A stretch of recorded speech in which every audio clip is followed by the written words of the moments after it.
Ryan Vogelsong and Pablo Sandoval. They may have started slow, but now they're heating up. Vogelsong gets the ball tonight, and he's looking like the all-star from 2011. Sandoval has been rounding the bases like the World Series MVP from 2012. And tonight, they both look to keep things rolling. Giants, Twins, next.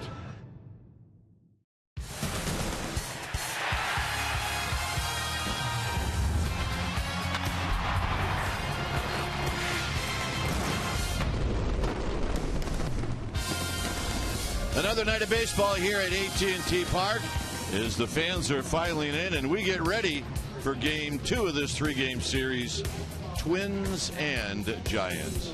Again, everybody, I'm Dwayne Kuiper. Alongside me is Mike Krukow.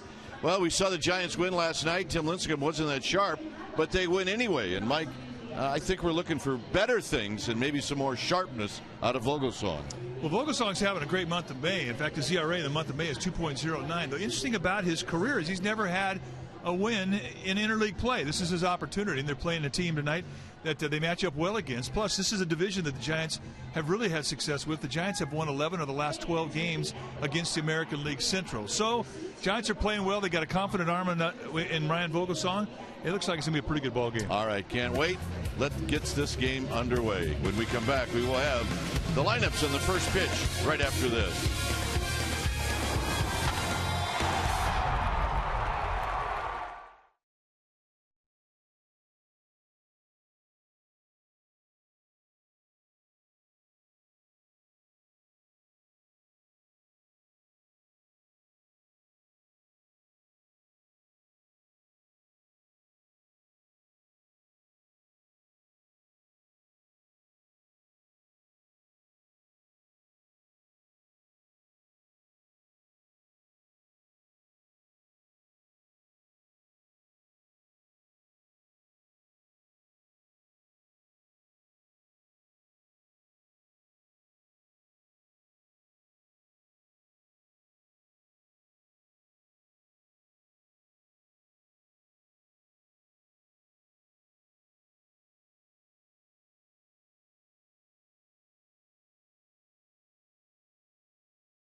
By Jack in the Box. Head to Jack in the Box and try the new Jack's Blazing Chicken Sandwich. It's Jack's hottest sandwich yet. And by Toyota, #1 in MPG, durability, and resale value. Toyota, let's go places. Nice night here at the Yard. It's a Saturday night for baseball. Our game time weather is presented by the Santa Cruz Beach Boardwalk. Get to the beach. The admission-free boardwalk is now open daily. Here are the numbers. 62 degrees here at the Yard. You see the winds at 11 miles per hour. Humidity a little bit high, and things will cool off. Yes, they will. All right, let's take a look at the lineup that'll face Ryan Vogelsong. It'll go like this. It'll be Brian Dozier to lead things off, followed by Joe Mauer. See, he's got a 16-game hitting streak in interleague play. Plouffe is going to hit in the third slot. Then it's Parmelee, Pinto, and Jason Kubel. Escobar, Hicks, and then the pitcher, Deduno. On the hill tonight, Ryan Vogelsong making his 10th start of the year, 2-2 with a 3.62 ERA. 39 strikeouts against 18 walks, a 2-to-1 strikeout walk ratio. When you're taking your bat against Vogelsong, you're going to see a low 90s fastball. He will 2- and 4-seam on both sides of the plate, and when he's on, he'll hit a lot of corner pitches with that fastball. He's got a good changeup, curveball, slider, cut combination, and at times you'll see him just pitch with the fastball and the changeup. I said he's never had a win in the interleague play. That is not true. He hasn't had one since 2012. Lifetime in interleague play, he is 4-5. Last one he had was against the Mariners, June 15th of 2012. So here's Dozier to lead things off, and the first pitch of the ball game is on its way, and it's a called strike. So we get started at 7:06, a minute late.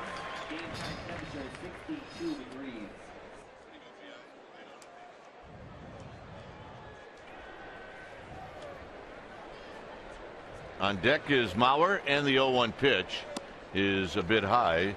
Dozier started out the ball game last night by rapping off the cars in left field. He ended up going 2 for 5, and we were pretty impressed with this kid and how he can swing the bat. He's got a nice swing, a lot of confidence, high ball hitter, likes mistakes above the belt. Jerry Meals says that is a strike. Let's take a look at our Nissan keys to the game. And number one, Vogelsong against the leadoff hitter. Leadoff hitters are hitting 440 off him. So this is a guy he needs to do something with positively and stay hot with 2 outs. Giants with 2 outs, 94 RBIs. That leads the major leagues. And you saw Pablo Sandoval as one of the reasons why this team is so good in that statistic. So those are our Nissan keys to the game. 2 balls, 2 strikes to Dozier. 11 home runs. And this is bounced to Sandoval. He's going to knock it down. He will have no play, so that'll be an error on Sandoval. Well, let's take a look at that defense for the Giants playing behind Vogelsong tonight. Starting in the Giants outfield from left to right, it'll be Colvin, Pagan, and Pence. That's your outfield. Crawford, Sandoval on the left side of the infield, Hicks and Morse on the right side. And Buster Posey will be in the squad, putting down the signs.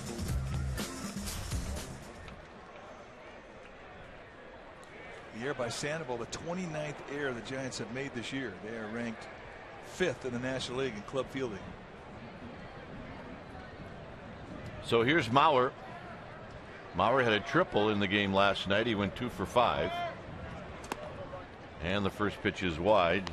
1 ball and no strikes. Vogelsong has faced Mauer 3 times lifetime. He's 0 for 3. Only 2 hitters in this Twins lineup have faced Vogelsong. It's Mauer and Jason Kubel.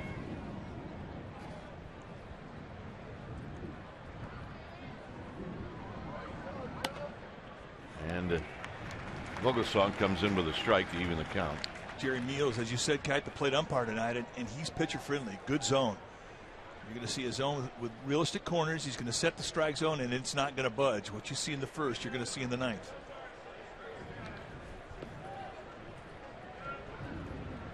Dozier's got 12 steals. He's been caught 4 times.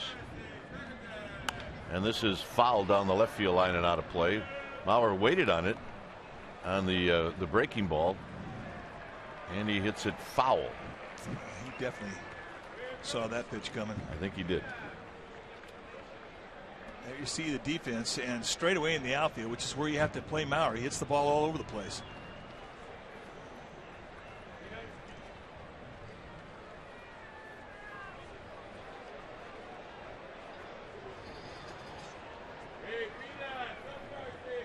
So Vogelsong a long look in, and Mauer hits it foul again. This time he got a fastball away. Somebody made a nice play down the left field line. Was it Gramps? What a babe. Hey, brought his glove. That's a new one too. Let's take a look.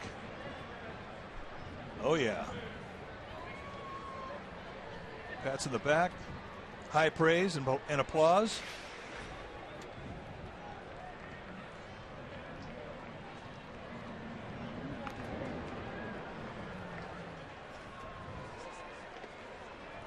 Got to watch Dozier. He's got 12 stolen bases. Smart base runner. Most of his bases he'll steal off a pitcher. Vogelsong, last 9 starts, 7 double plays. And that's what he's pitching for right now.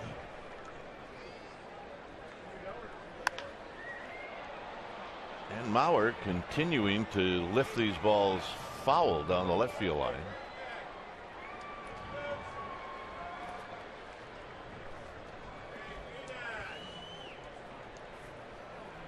Trevor Plouffe, the third baseman, awaiting his turn on deck.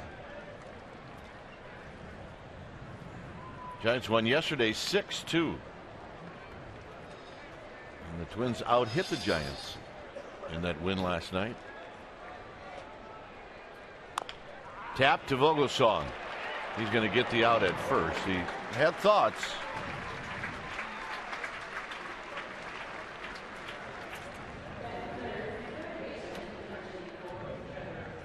So here's Plouffe. Plouffe went 0 for 4 last night with a walk. Yeah, but that doesn't tell the whole story. He hit 2 line drives at Brandon Crawford last night that I think broke in a brand new glove.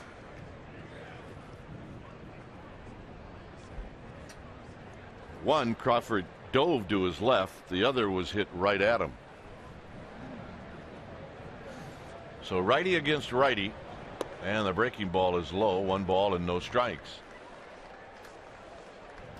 See the setup too by Plouffe, and I think this guy is geared for mistakes, belt high and above. Very upright.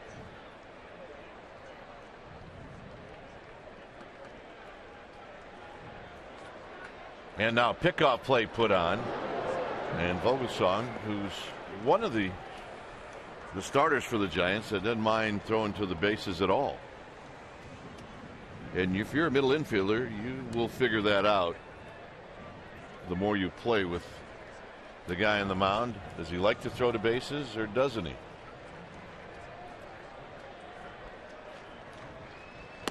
Right there in the outside corner.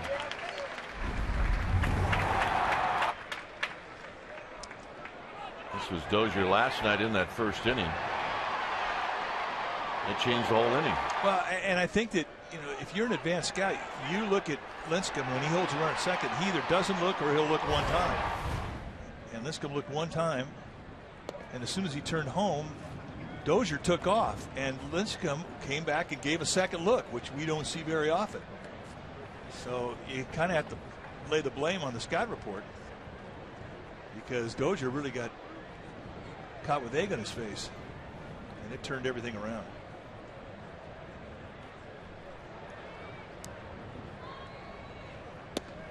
Good breaking ball, and it's 2-2. Hey, the Gamer Babes are here. Dad and Mom lining them up. That's right. Where do Gamer Babes come from? They come from Gamer Babes. 2 balls, 2 strikes.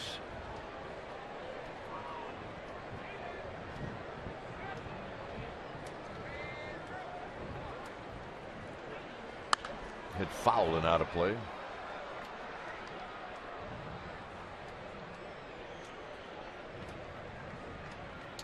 Twins are 11-11 on the road. They're 2-4 in interleague play this year.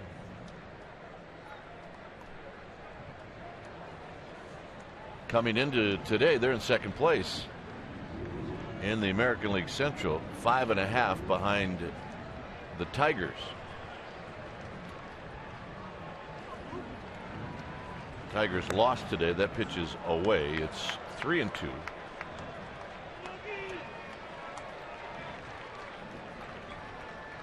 Tigers got bounced today. Texas beat them 12-2.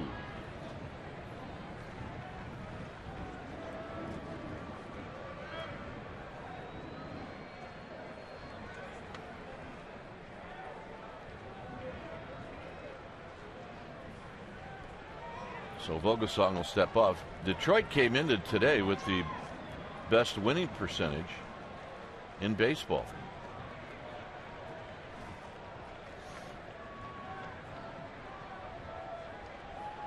So it's 3 balls and 2 strikes. And the walk to Plouffe.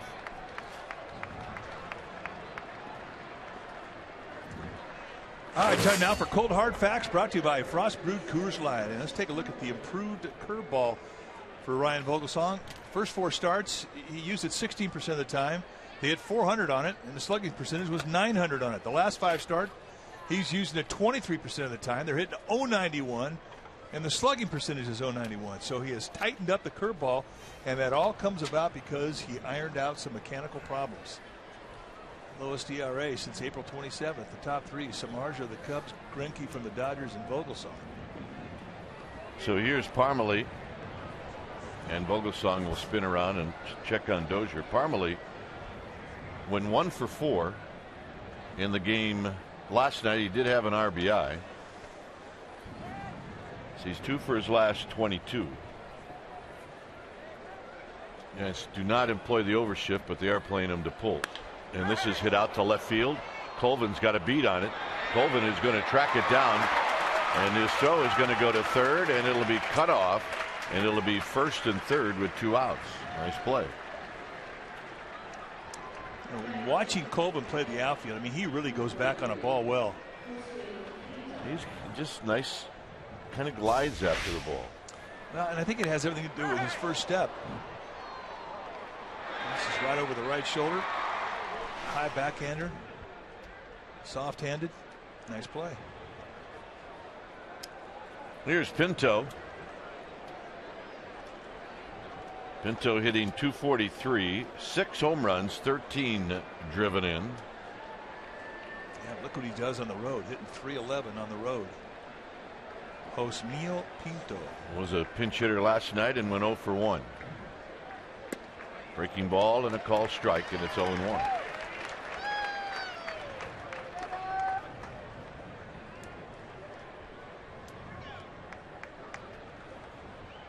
Great shot of Bruce Bochy in the background between Buster Posey and Pinto.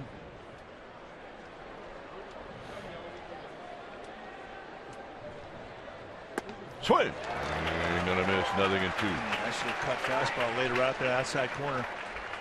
The movement on his cutter isn't a big one, but it's a nice little 3 to 6 inch slide.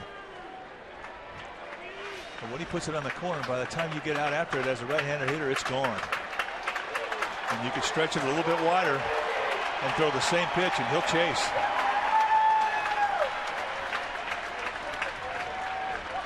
Got him, and that'll end the inning. Vogelsong pitches through the air, and the Giants are coming up.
Half of the first inning, and for the Giants it'll be Pagan, Pence, and Posey.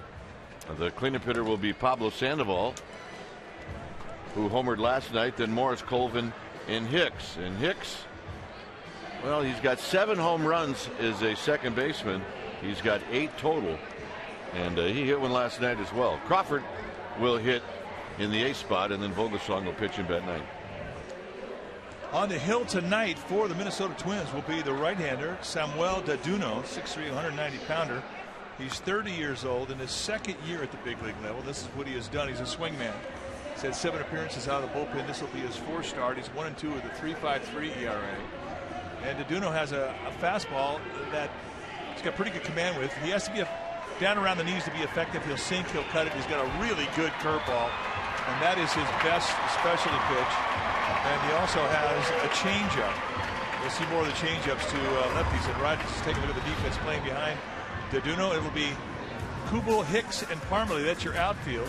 The best arm in center field with Hicks. It's a good one. Escobar and Plouffe on the left side of the infield. Dozier and Maurer on the right side. And Josmiel Pinto will be in the squad putting down the signs. So here's Pagan, who had a couple of hits last night. And Daduno throws, and there's a strike, and it's 0-1. Pagan hitting .318, 3 home runs, 15 driven in.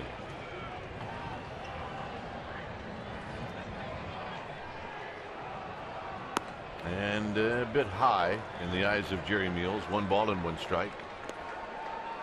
Giants are 30-18. They've won 2 straight. They're 15-8 at home. Shot up the middle. It kicks off the mound. And Dozier's going to throw him out. So a tough break for Pagan. That might have snuck through if it hadn't hit the mound. Well, that's frustrating at bat. Good at bat, you don't get rewarded. It's a bad break. Ball hit off the mound, kicked up. It allowed Dozier a chance to get in front of it and make the play. You can see it hit the mound here. Boom. Yeah, it's just a bad break. So here's Pence. Pence looks at a strike. He's hitting .288. 5 big flies, 17 driven in. Say this about Daduno, he don't waste any time. No, let's get it and go. Pence yesterday went 1 for 4. He scored a run, knocked in a run.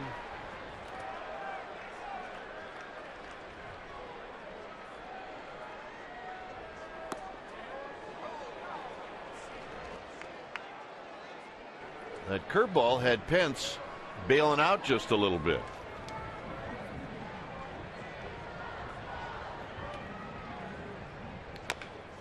Tapped slowly, foul right through the coaching box.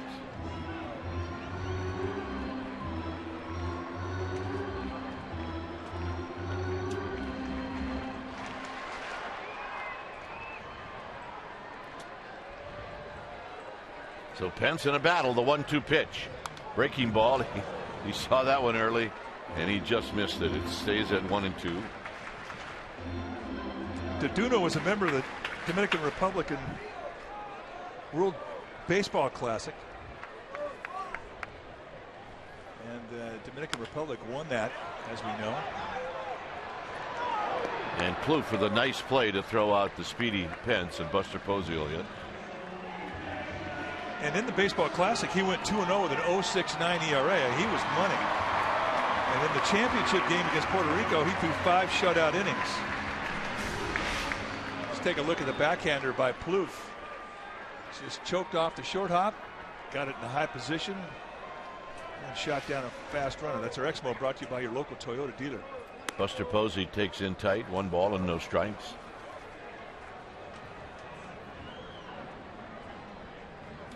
.272 for the Giants catcher. Same spot, 2-0. 7 home runs, 23 runs batted in. Bottom of the first inning. Another sellout crowd here at AT&T Park. Glad you joined us. Here's Posey, looks at a strike. This is game 2 of a 6-game homestand. Cubs will be in town Monday, which is Memorial Day. Posey fouled on the right field line and out of play. It's great. The Dominican team that won that WBC, they received their rings about a month ago. We had a chance to see them, and they really were impressive rings. 2-2 pitch. And that's going to be in the seats and out of play. Wave smoothly, they're waving to you. I got to tell you something. You got to get dressed up to do this. He's got the big finger going. That's Elvis. Oh. Who's the life of that party? And Buster Posey strikes out to end the first. Second inning here at AT Park. 0-0.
Brian Vogelsong on his recent success, he says, a lot of my focus right now is not proving people wrong, but proving the people right that believe in me. So I'm just trying to reward the people that want to be back and to prove them right.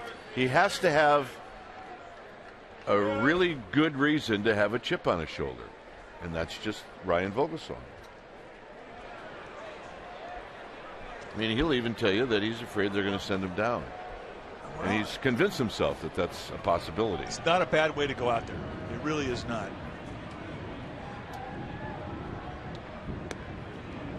I mean, you do put a little extra pressure on yourself doing it that way, but that seems to be the way that he functions best. Pitching on the edge.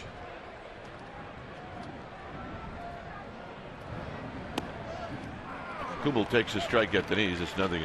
If you look at the road that he's taken in his professional career, I mean, you wouldn't trust anything either.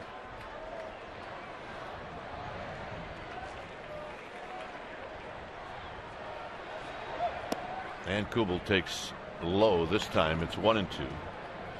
Remember that Vogelsong and Joe Nathan were rooks at the same time.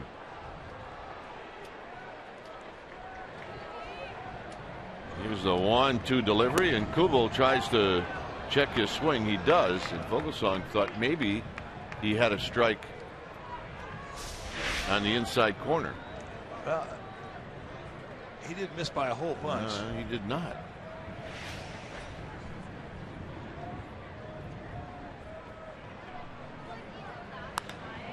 Struck into center field. It's Pagan calling off Pence. 1 out.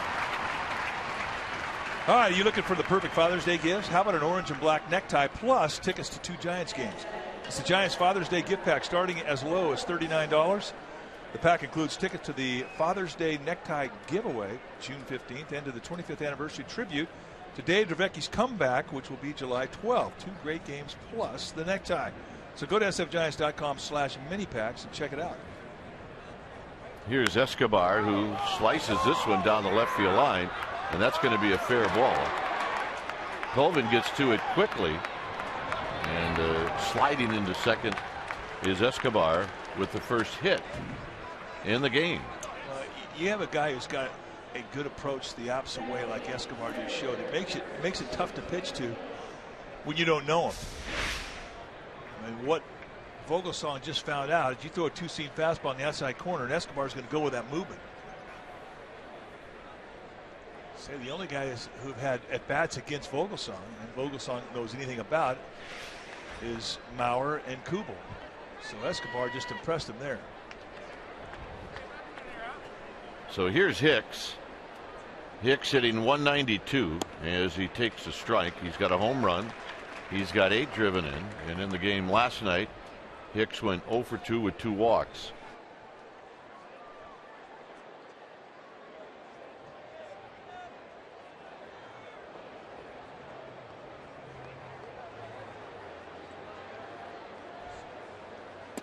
There's a strike at the knees, 0-2.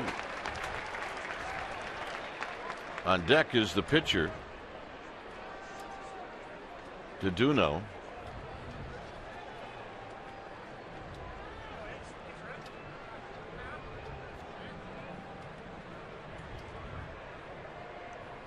Escobar bouncing around at second, and that's wide. It's 1-2.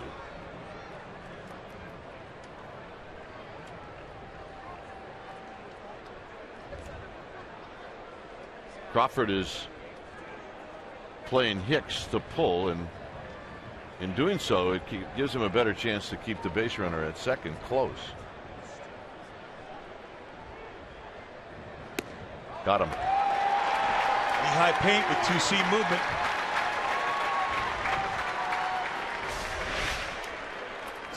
Put that glove right in the outside corner, and Posey doesn't even move it. Jerry Meals says, see ya. 2 strikeouts tonight for Vogelsong, both with called strike 3s by Jerry Meals.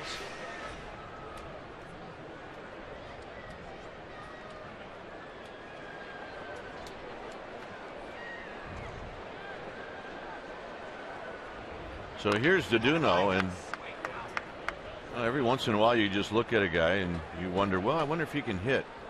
So the only thing you can go by is, does he look like he can hit? Yeah, he looks like he can hit. I don't know too many Dominican players that don't know how to hit. Pitchers, starting pitchers, relief pitchers, they can all hit. Well, right now, DeDuno's behind in the count.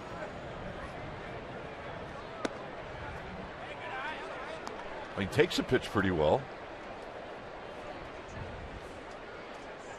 Moises Alou said it was great when you grew up in the Dominican. Baseball season opened up January 1st and it ended December 31st. And when you're a kid, that's what you play. Swing and a miss, 1-2. I think DeDuno is from the part of the island where they don't throw a lot of curveballs. Well, maybe there is. We know there's a part of Georgia where they don't, or North Carolina. Yeah, North Carolina, it's illegal to throw breaking balls. Just ask Madison Bumgarner. 1-2. Got him, and that'll end the inning.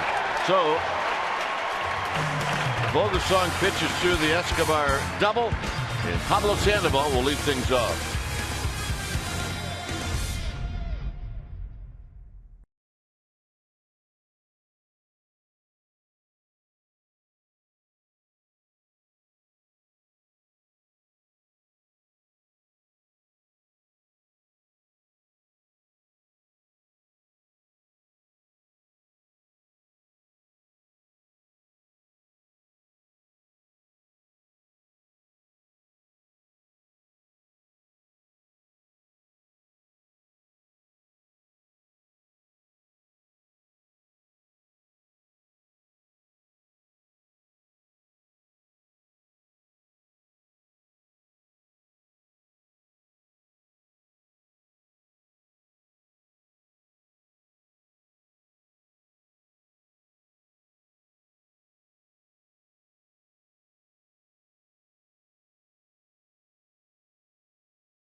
For Matt Cain, he took BP, he ran the bases. He also threw a bullpen, albeit a short one. Gentleman Bruce Bochy said they're going to still wait to decide if Matt will start on Monday. He could use Petit. He will also use Petit tonight, guys, out of the bullpen if he's needed. Huff could spot start for him, and Hudson could be available to start Monday. He only threw 68 pitches Wednesday before the rainout. Dwayne? All right. A lot of good information as Pablo Sandoval gets ready to hit.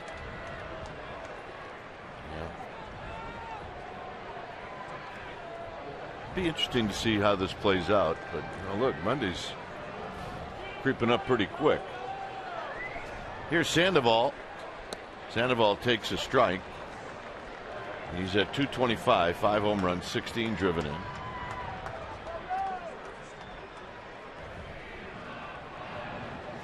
And DeDuno stopped. No balls and 1 strike. And that's tapped foul at the plate. All right, time for our Togo's big play, the Togo's way. And last night, Pablo Sandoval, the first inning, the first pitch he saw with 2 men on, did this. His home run number 5 on the year. It gave the Giants a 3-0 lead. And then is our Togo's big play, the Togo's way.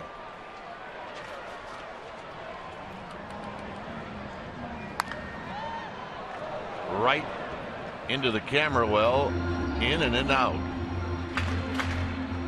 Yep. Don't mess with Pete Alonso.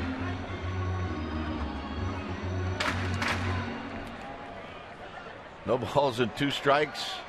Morris to follow, and then Colvin. Hit into left center field. Hit well. Kubel back. It is out of here. And the Giants are on the board. It's 1-0.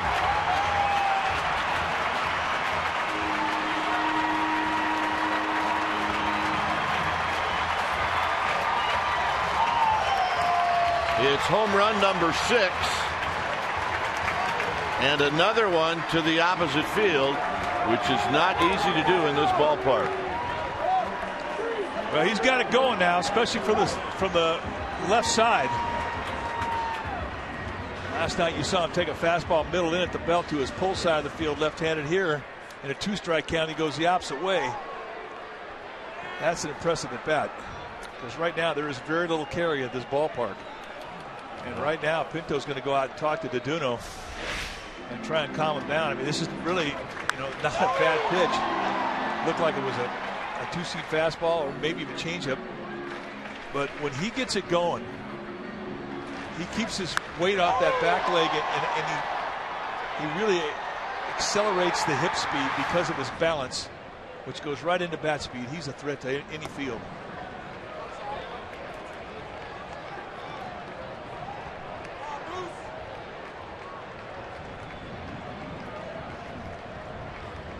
Colvin to follow, and that's in the dirt. It's 2 balls and no strikes. It's nice to have him back. Came in today, had a sweatshirt on, came over and goes, "Hey, Boch." Look at Bochy, and Bochy turned around and he lifted up his sweatshirt and he had a t-shirt on. Foul out of play. Black t-shirt that had an orange Superman logo. He said, "I'm Superman." Well, yeah, well, you hit him out the opposite way in a 2-strike count like that, and I say, yeah. But he's definitely got his smile back. 2-1 pitch is just inside 3-1. Sandoval had a horrible month of April and started slow in May, but he's got it going now. Well, he survived, and so did the Giants as Morris takes the walk.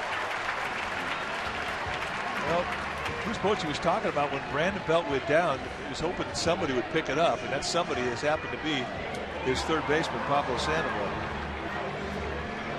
The horrible month you're talking about, the Giants ended up 17-11 in April, and that was really without the benefit of having that guy play like he can.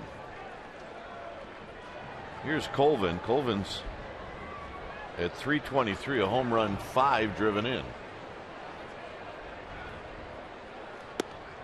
And he takes a pitch inside, 1 ball and no strikes. Hicks the follow, and then Crawford. We're in the bottom of the second.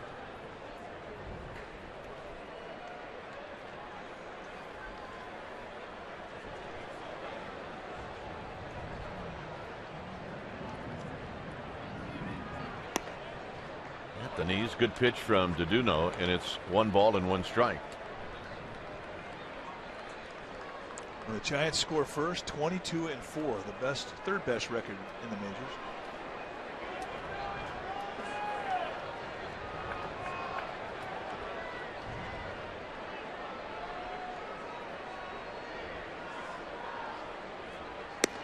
And it's 1-2 for Sandoval, his 4th home run in 16 at bats.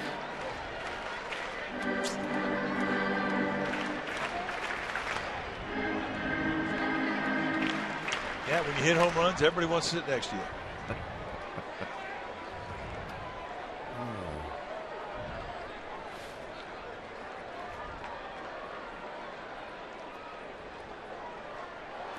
And Colvin chases a pitch down and in, and that's the first out.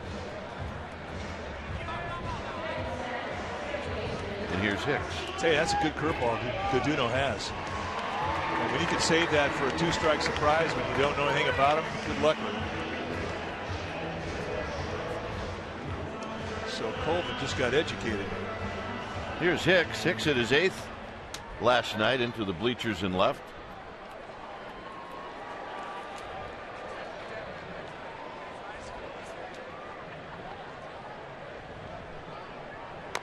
And that's a little dribbler, and it's going to roll foul. This was the home run last night.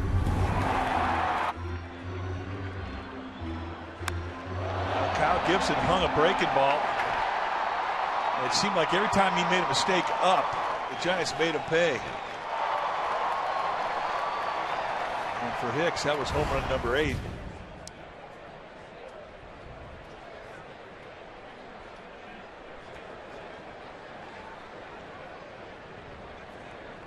Morse with his lead. It's not a big one. And a good swing and a foul back. It's 0-2.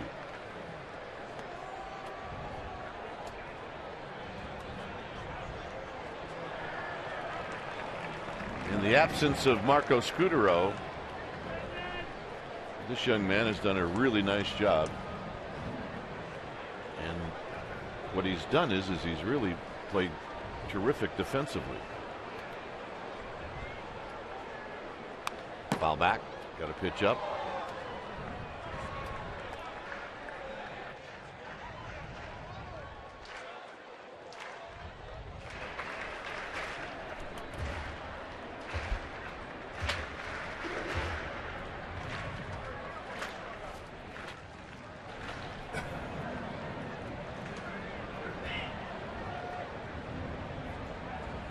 Deduno gets the sign. And it's low, 1-2. Hicks hit just 200, but his on-base percentage is 314. And when you could put 8 home runs and 20 RBIs on a 314 on-base percentage, Bruce Bochy said, "I'll take that." Yep. And he's told him, he said, "I don't care if you strike out."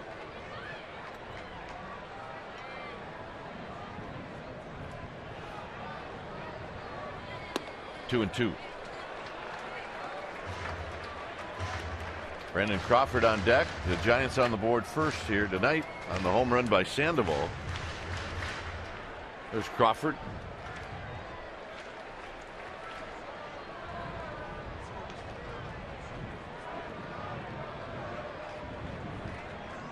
Deep in center field is Hicks.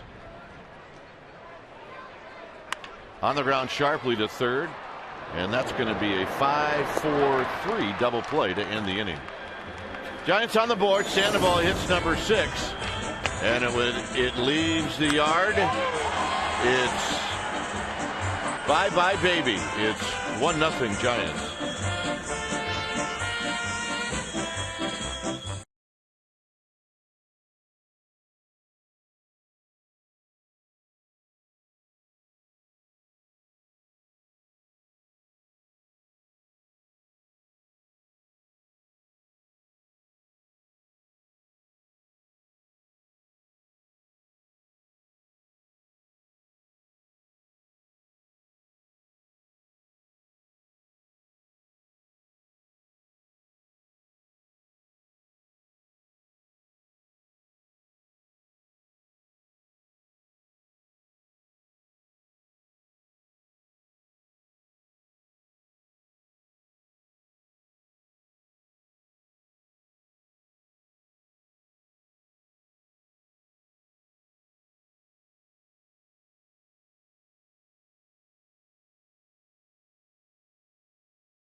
Going to make their only visit to AT&T Park on the next homestand, which is June 9th, 10th, 11th, and 12th.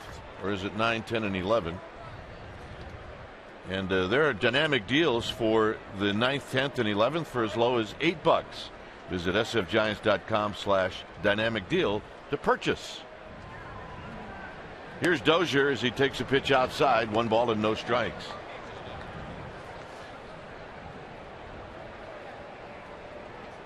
Dozier reached on an error in the first inning.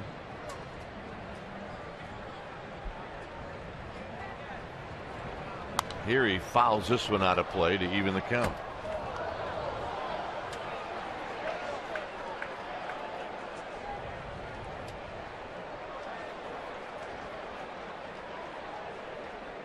Mauer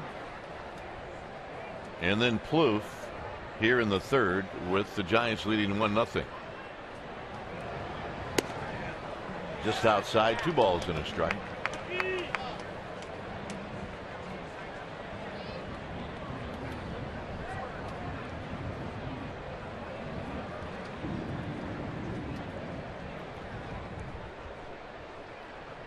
This will be pitch number 40 for Vogelsong, and it's 3-1.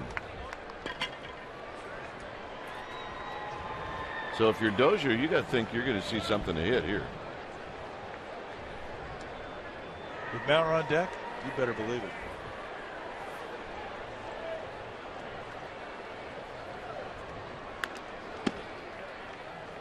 And it may have been a little bit off the plate. It's 3-2. Little cutter. He'll throw that a lot behind the count. 1-0, 2-0, 3-1. So that's exactly where he wanted to throw it. Yeah.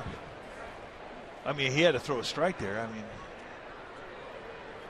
I don't know if it would have been called a strike, but it looked like a pretty good pitch to hit from Dozier, who was looking fastball.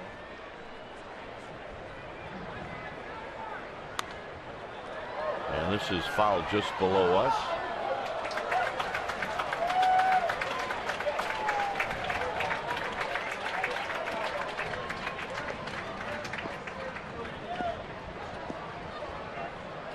So I think she caught it, and then she gave it up.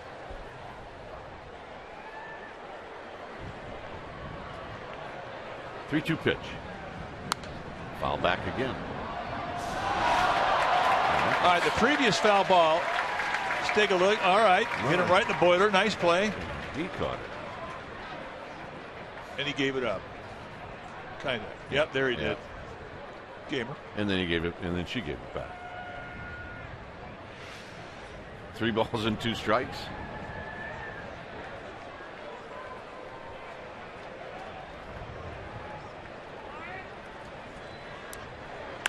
Hit on the ground.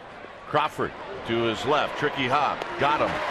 1 out here in the third. There was nothing easy about that. But the thing that's great about Crawford, and really a good tip for young infielders, is watch how low he gets his glove when he's going in to get a ball. And it's a much easier thing to come up on a ball than it is to go down. The glove's down, the ball comes up, he stays with it, gets himself square, and throws down his runner. But just a little small thing that makes good infielders good. Here's Mauer. I'll tell you, Mike, it's been a while since we've seen the quality shortstops that we've seen this year. Around baseball? Around baseball. I agree. We've seen sensational defensive play from shortstops. This is hammered down the left field line. That's going to be a fair ball. Colvin's going to get to it, and it'll be a double for Mauer. Well, I tell you, it's the second time that we've seen Vogelsong throw a curveball to Mauer, and he is just not fooled. Watch him see this, keep the hands back, plant, and then just throw that thing to left field. And there's no slide in his weight. I mean, you could draw a stick right between the legs, and you'll see the body in perfect balance to go the opposite way and beat what really was a pretty good curveball. Got to try another speed because he's got that one down.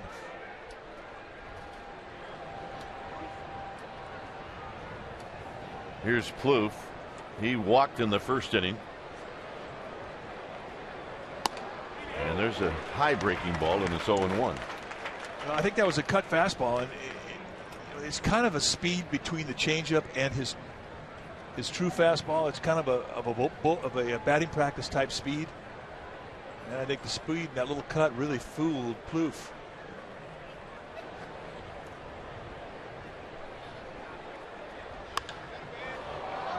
Hit into center field for Pagan, and Pagan has got a read on it. Mauer's going to tag, and he will make it.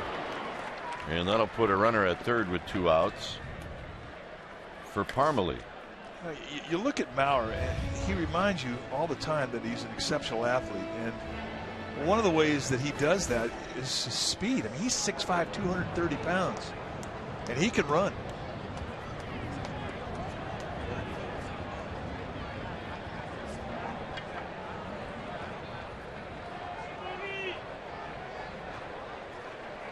How did football let him get away? He was going to be the quarterback at Florida State. Twins signed him out of high school. He's the first pick in the nation. He's a 10-year veteran now. He's 30 years old. Parmalee hit a ball to the track in left field that Colvin ran down. Goes back and tags. And it's an easy take. And, I mean, there aren't a lot of catcher first basemen that will do that.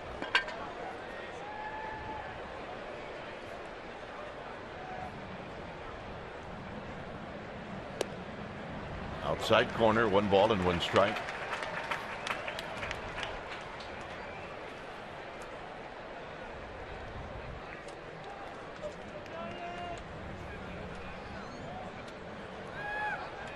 Crawford, a couple of steps to pull, the same for Sandoval.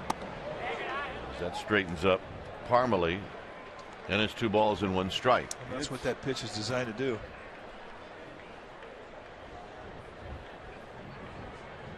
The prevailing wind going straight out from home plate to center field. They studied the winds here for 2 years before they broke ground on this ballpark, and they built it right into the prevailing wind.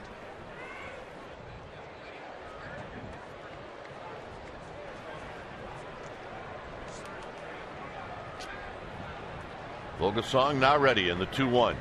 And this is hit into left field or left center field for Pagan. And that'll end the inning. So Vogelsong pitches through another double. It'll be Crawford, Vogelsong, and Pagan coming up.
Brought to you by Provident Credit Union. Vote at csnbayarea.com. It's in its 8th season, and Comcast Sportsnet All-Star Teachers program will recognize Bay Area teachers that make a difference. The winning teacher will receive $20,000 for his or her school. So please vote. Again, go to csnbayarea.com, and that's where you go do it. So here's Crawford. Strike to Crawford. 253. 6 home runs. 22 RBIs.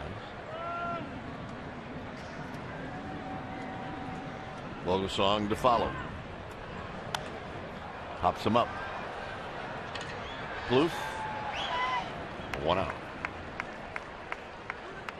And here's Vogelsong, who promised us in spring training that he was going to be a better hitter this year. Well, he has been.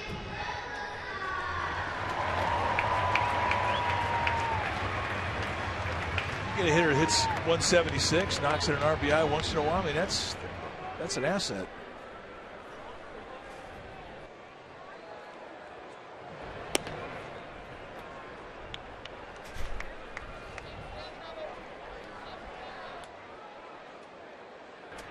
One ball and no strikes. 2 balls and no strikes. See, you're a threat. And they start pitching you very carefully. 3 for 17. I mean, that's one of the last things that they tell you when you go out to the mound. Yeah, Vogelsong, good hitter. And as soon as they say that to you, you start getting a little fine with your first pitches, and you always fall behind, it seems. And you wind up in a 3-1 count. And you're thinking, I can't believe I'm afraid of a 176 hitter. So you think a 193 would be acceptable? Oh, that's the elite right there. It's just kidding. What my partner hit, 193. But on base percentage, 214. You see? On the ground to third. And Plouffe, the long throw in time.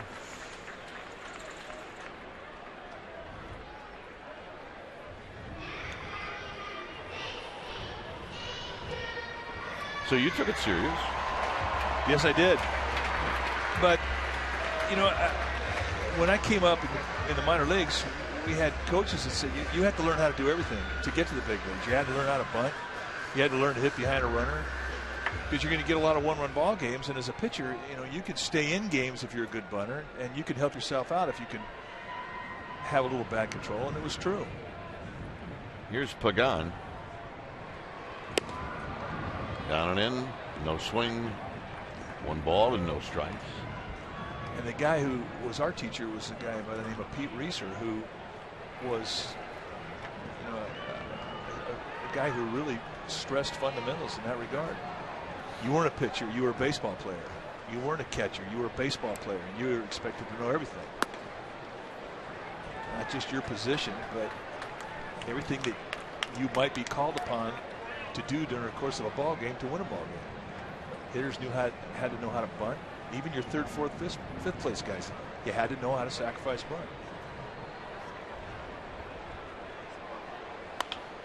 Hit sharply on the ground to Mauer, and that is going to end the inning. So Deduno with a 1-2-3 third. 4th inning coming up. It's 1-0 Giants.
the head man at KNBR.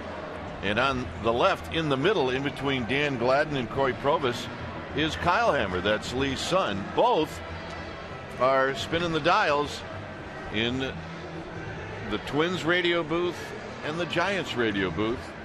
So that's father and son, and I can tell you that Lee is very proud of his son, Kyle.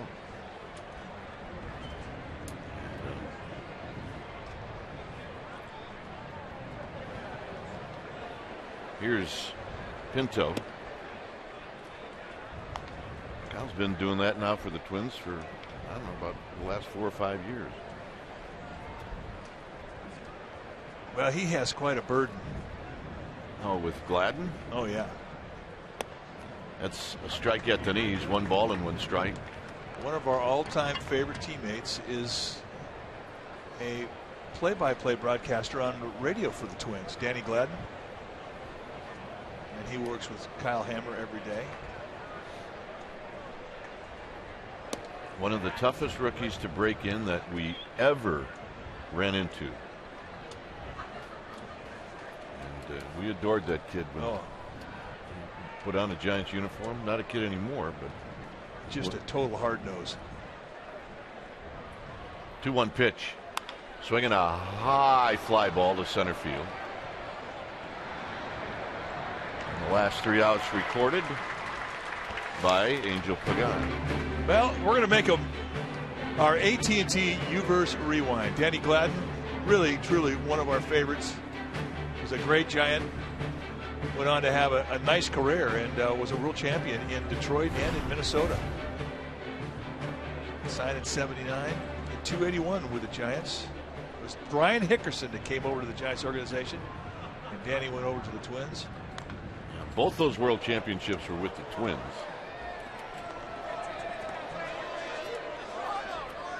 And there he is, our man Dan.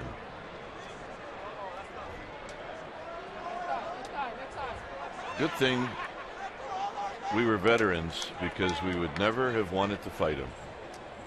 That would have been a loss. You would lose. Kubel takes a pitch high, 1 ball and 1 strike. I mean, you think about it. We had Danny Gladden and Jim Barr, same team, I think. 2-1. They're all starting to run together now. But with those two guys, I mean, you would not lose a team fight.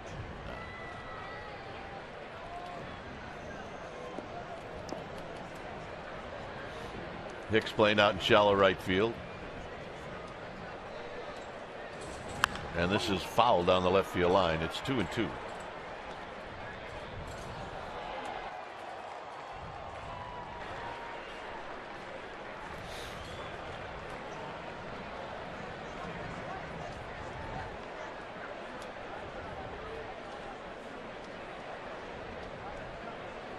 On deck is Escobar, and it's a full count now to Jason Kubel. And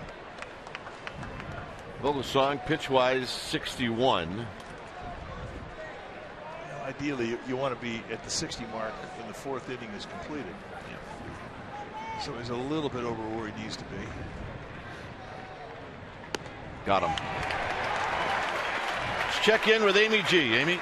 All right, guys, time now for our Giants in the Community. It's sponsored by PG&E, and recently the Giants honored volunteers from St. Anthony's Foundation. It's a San Francisco charity helping those in need with meals and clothes and technology services for low-income and homeless San Franciscans. And guys, since 1950, St. Anthony's has served more than 40 million meals. Volunteers at St. Anthony's, you are awesome. Dwayne?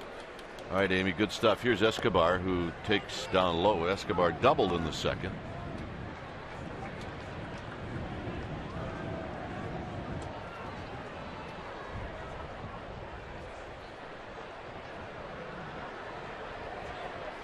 Bounces this one foul. It's 1 ball and 1 strike.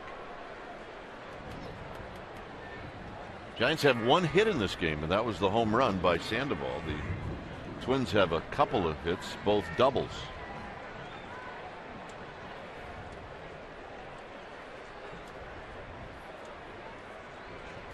Dodgers lost today in Philadelphia.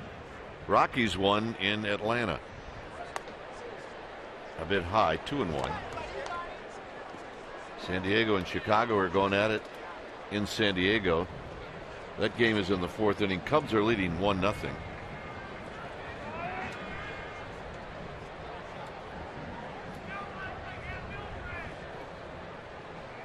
Foul back, and we don't want to forget the Diamondbacks in the West. They beat the Mets 3-2. There's our splash cam. Mike Muldowney on the camera tonight. It can be a little cool up there where Big Mike is. Yeah, he's been known to have a fan club up there, though. A lot of seagulls. 2-2 to Escobar. Got him to end the inning. 5 strikeouts. Pence, Posey, Sandoval coming up. 1-0 Giants.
Giants and may not be reproduced or retransmitted in any form, and the accounts and descriptions of this game may not be disseminated without the express written consent of San Francisco Baseball Associates, LLC. Well, spend your Memorial Day holiday at AT Park. It'll be the Cubs. The first 20,000 fans will receive a patriotic beach towel courtesy of Bank of America. It's a 1:05 start. It's day baseball. Visit sfgiants.com/tickets to purchase. There's a strike to Pence. Yeah, he's just setting him up with that swing. That was, I'm going to look for a fastball first swing, not a curveball first swing. Now let's take a look at that first hack. Big breaker ball. Ew. Did you ever think that players might actually, after they take a swing, think, I hope they don't replay that? Twice. Yeah, that would be one of those times. 2 balls and 1 strike.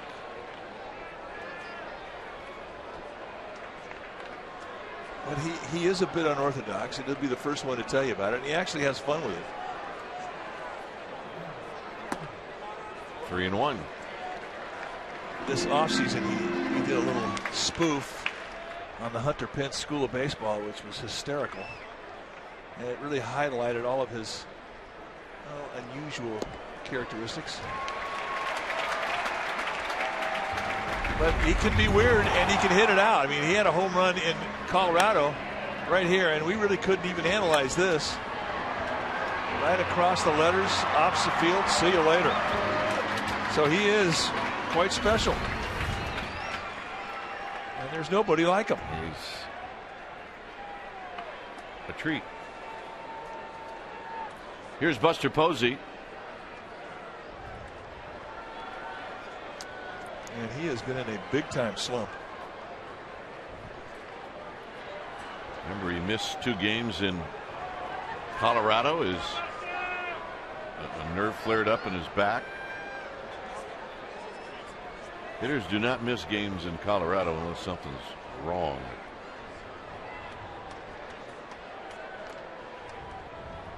Pence thought about going, and this is hit slowly to third. And Plouffe's only play will be at first. Down to second goes Hunter Pence. So here's Sandoval.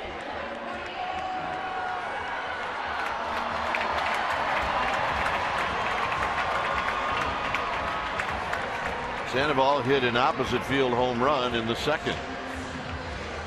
And he's in such a role right now, and he's always been a really good bad ball hitter, that if you're a pitcher, you may say, you know, I've got an open base here, I'm not going to get beat by him. Throw him something that you think is a good pitcher's pitch, he can still beat you on it. And that's the kind of run he's on right now.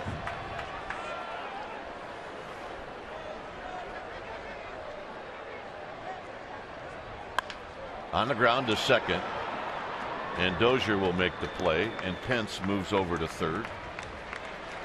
2 outs for Michael Morse.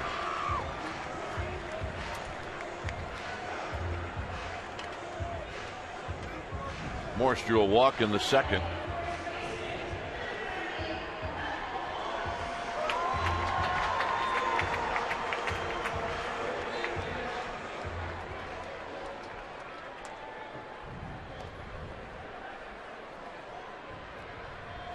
Ten home runs, 29 runs batted in.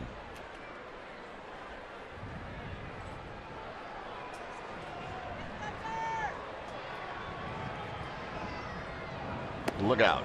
It's 1 ball and no strikes with Tyler Colvin on deck. It's a brand new lid.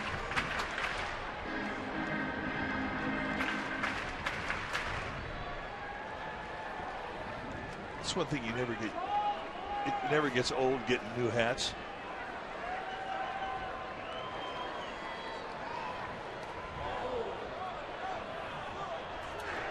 I don't know if Morse tried to check his swing. He didn't. It's 1 ball and 1 strike.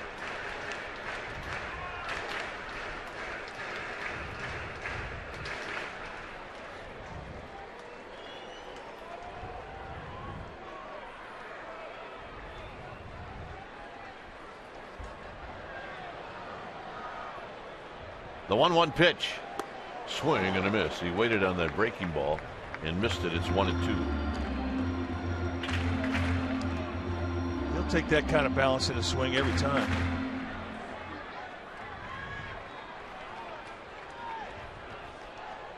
See that average with 2 outs and runners in scoring position. 1-2.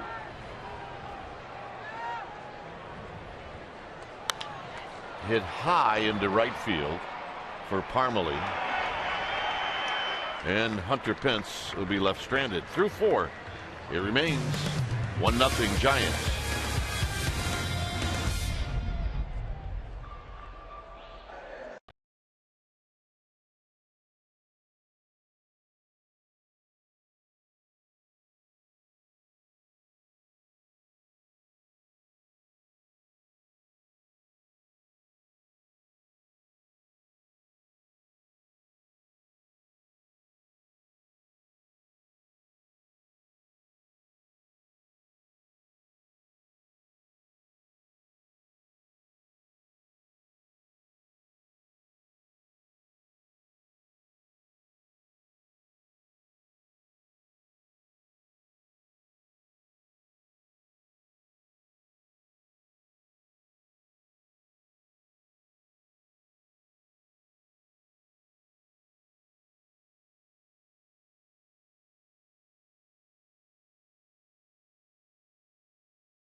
And it's Memorial Day 105 start, and it's Giants patriotic beach towels going to the first 20,000 fans courtesy of Bank of America. Tuesday is a 7:15 start. Wednesday back to day baseball at 12:45.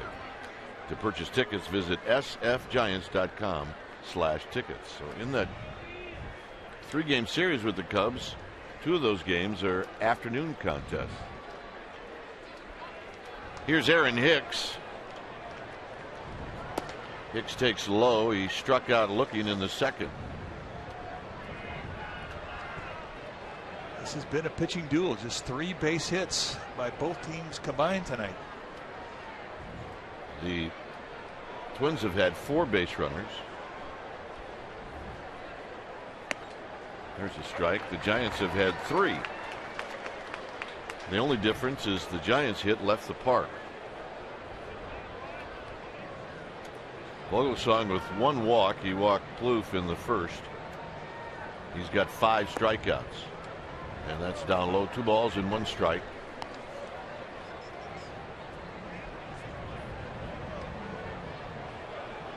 What's going on out in the Cove? Well, strap on your kayak and let's have a barbecue. What do you say? So one guy brings the barbecue, the other guy brings the beer. 2 and 2. Those are industrial kayaks right there. They kind of do it all, don't they? Although I don't think they're going to cook on that. That's just to keep them warm. That's a pretty good block. Pretty good flame going with no kindling. 2-2 pitch. High, 3 and 2.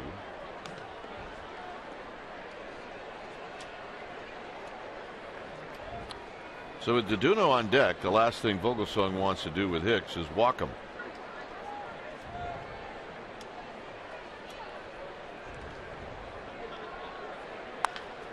Right to Hicks, and Hicks will throw him out. So a 3-2 challenge, and that'll bring up DeDuno.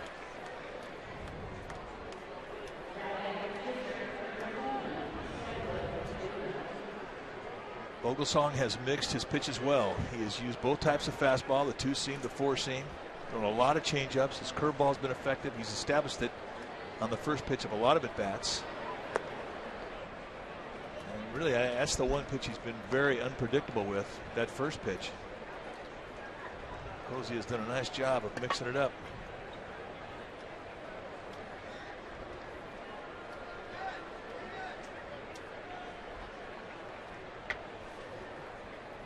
The 1-0 to the pitcher. And there's a strike.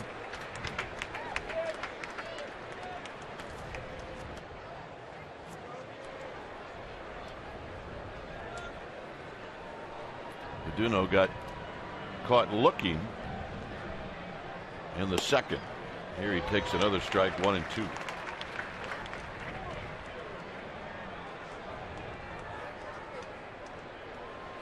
He's hacking no matter what. You think he's swinging here? You're right, and that'll be another strikeout for Vogelsong, his 6th.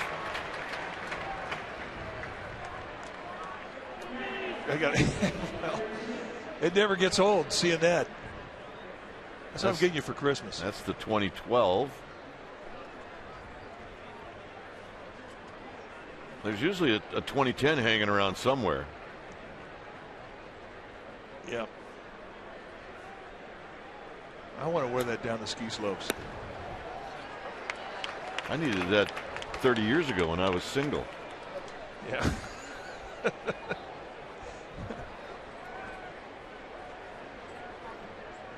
It just kind of makes you laugh. That's all it does. Well, they're saying in the truck that you can wear that on a motorcycle. You can or you can't. It's recognized as street legal. Yeah, you need a chin strap. At least in San Francisco. And the 1-1 as Dozier takes high, 2 balls and 1 strike. Well, all those years, our fans, they couldn't think of things to wear. There were no championships. And then 2 and 3 years, and the ideas just came flowing out. Sandoval will glove this in foul territory. Well, the ring hat's a good idea. And the Giants fans waited a long time for those. And to say that they enjoyed them is an understatement.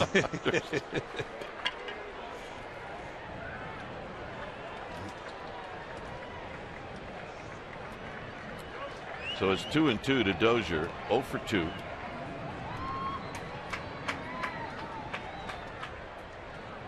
And he got him, and he's not buying it. 7 strikeouts for Vogelsong. And it'll be Colvin, Hicks, and Crawford coming up.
We mentioned last night that the Giants' wives auction has been going on. Of course, it's happening here at the park tonight. If you weren't able to make the game, don't worry about it because you can still bid on items. Head to sfgiants.com/GCF. You can have lunch with Tim and his wife Kim Hudson, be bat boy for a game, BP on the field with Giants coaches, or a meet and greet with Bruce Bochy. All worthy items. Everything going to the Giants Community Fund and other charities. Get online and bid, guys. All righty.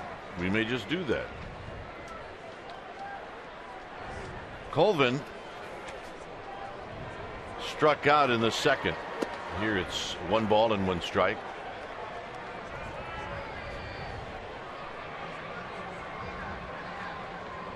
Tim Lincecum, last night's winning pitcher. There's his line. The one blemish, the 6 walks.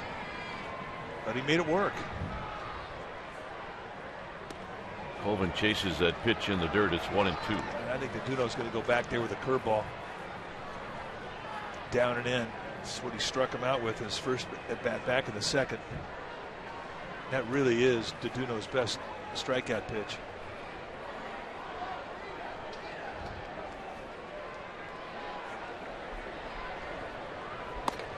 Two and two. And there was that curveball, and that one just sort of squirted out of his hand. Very frustrating for a pitcher. When you get a guy 1-2, you know you could get him out. All you have to do is bury a curveball in the dirt and you let it squirt out of your hand.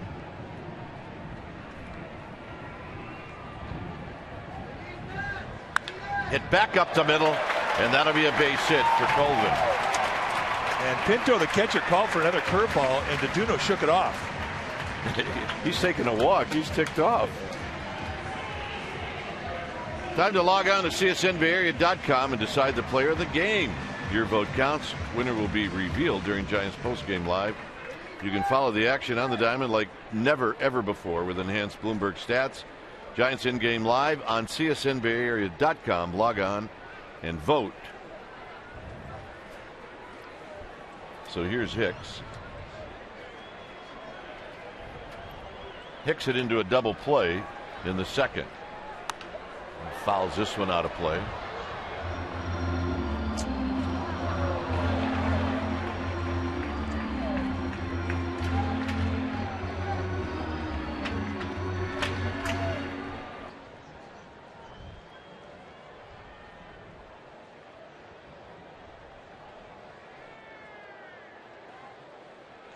that's the top of the Transamerica building. I don't know that, or they just put that up today. Well, we had to think. Hicks rolls it foul. It's 0-2. Deduno pounding that inside corner with cut.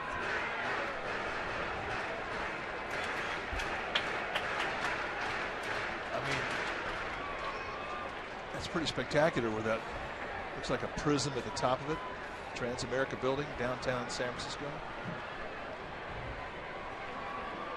Ah, yes. Secret to life is up there. 0-2. Got him. And Hicks is turning around to Jerry Meals, and he wants to know if that was a called strike three or was it a swing. And I think he felt that was low and that he didn't swing. But it has been a big strike zone tonight. Let's see, did he go? Yep. I think he called it on the swing. One more look at that good breaking ball from Samuel Deduno. Crawford popped out in the third. And he hits one high, but foul, but fun to watch, and it's off the bricks.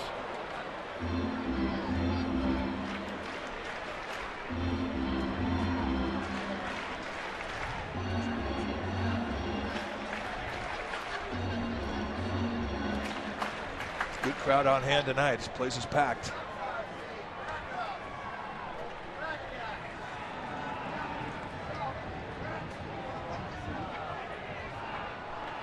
Outside to Crawford. Offensively, the Giants fans haven't had a lot to talk about, a lot to cheer about. Just the opposite field home run from Pablo Sandoval. That's pretty much been it.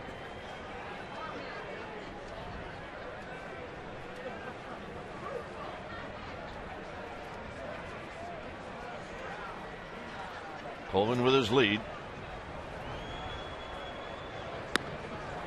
Outside corner, 1-2.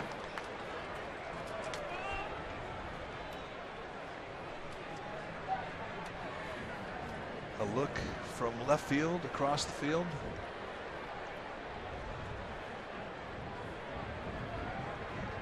We always encourage people when you get to this ballpark, especially if you're seeing it for the first time, get up and walk around, take a lap.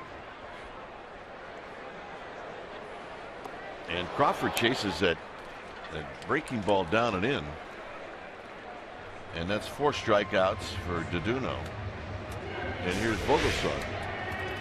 Get ahead in the count, bury that big curveball, try and bounce it between home plate and the pitcher, and you'll get a lot of strikeouts, especially if you're a right-handed pitcher to a left-handed hitter.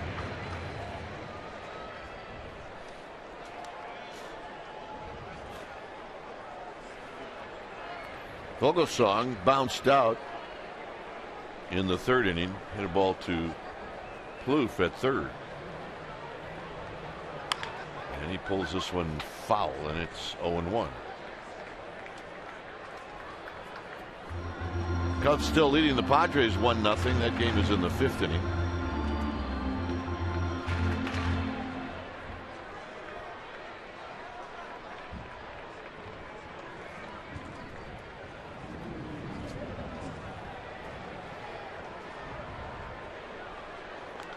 Deduno will chase Colvin back. He's about to throw pitch number 70.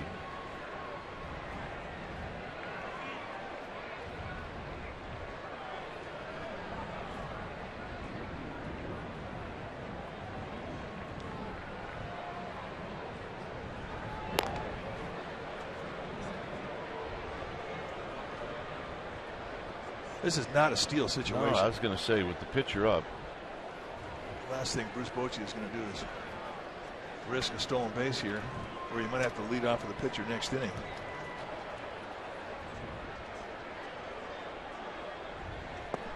Swing and a miss. 0-2.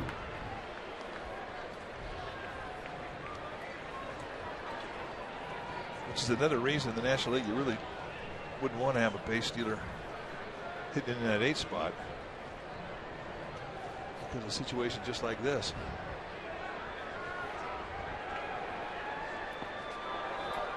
Colvin started to go, but then put on the brakes. A nice block by Josmio Pinto. When it hits the ground, let your chest protector become a glove. And it hits him right in the Nike sign.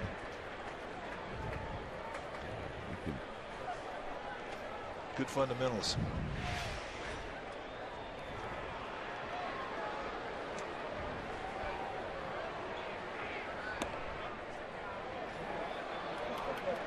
Well, DeDuno left. Just a little high.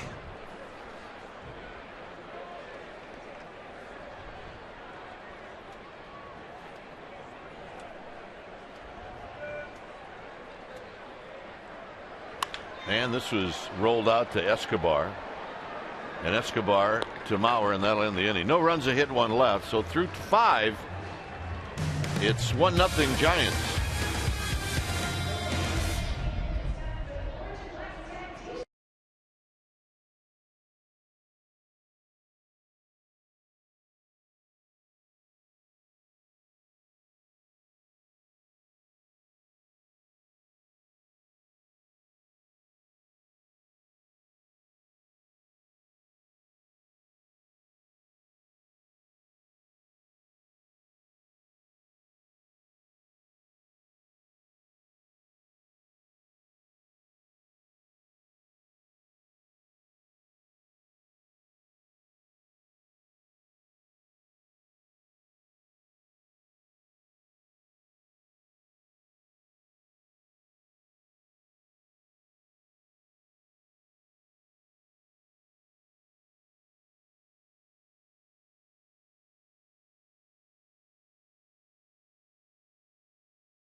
The 6th, here's our McDonald's True Stories. It happened on this date in 2000. It was Sean Estes. He became the first San Francisco pitcher to hit a grand slam and to have a shutout in the same game. You are pretty much guaranteed to win if you do that. My partner likes to say, hit a home run and throw a shutout, and you take your chances. How about hit a grand slam and throw a shutout? Well, that's what Sean Estes did. That's a pretty good day in the big leagues, isn't it? Yeah.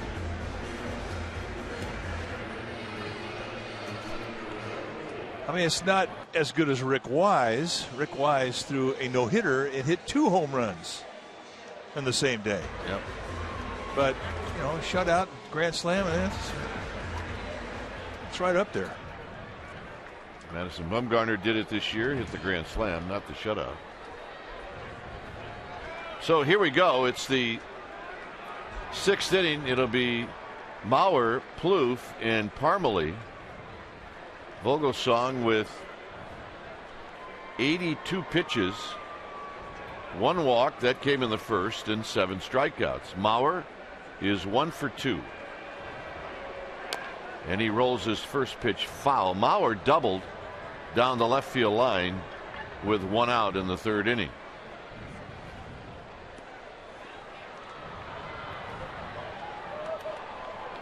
We have another sellout crowd here tonight. Expect the same tomorrow, but just in case you want to come out, go to sfgiants.com and check to see if there are tickets available for tomorrow. Here's the 0-1. Outside corner, 0-2.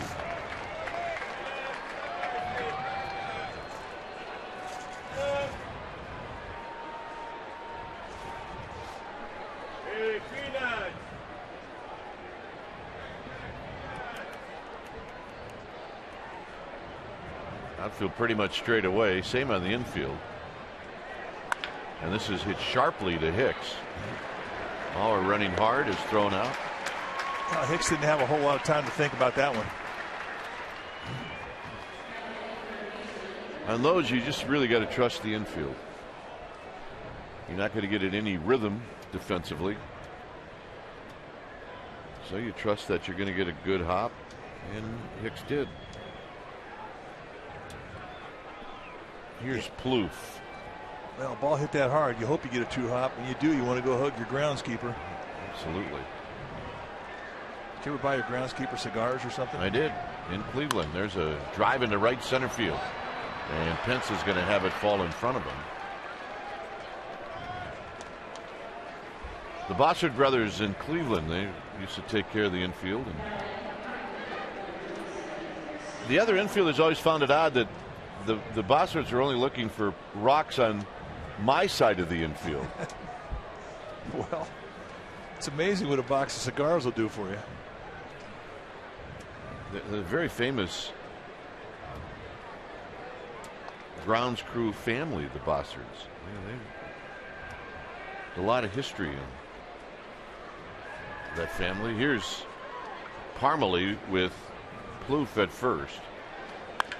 And this is struck well into center field. Pagan checks out to see where he's at, and in front of the wall, he's going to make the catch. Beautiful yard to pitch in. Well, Parmalee just got AT&T'd. I think he expected a little more than what he got. And this is the night where we have not seen a lot of carry, and this ball was hit well, and then it just barely gets out to the warning track. So it turns out to be a big league hang with him for Chris Parmalee. So here's Pinto. Pinto is struck out looking. He's flied out to Pagan. Giants lead 1-0 on the Sandoval home run in the second.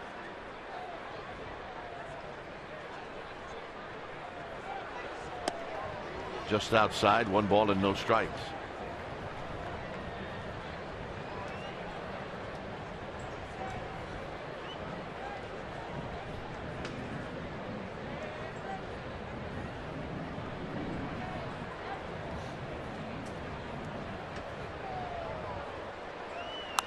Popped up, out of play to even the count. That's one Pinto wants back. They set that target on the outside corner. It kind of drifted middle in above the thigh. And that is the kill zone. And a 1-0 count, you're looking for a mistake, and Pinto just fouled off one.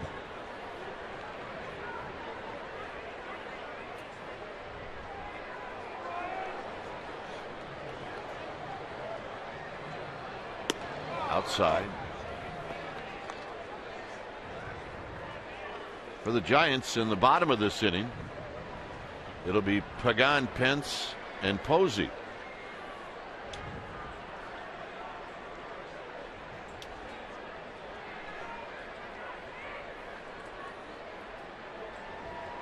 First, it's 2 balls and a strike. 2-2.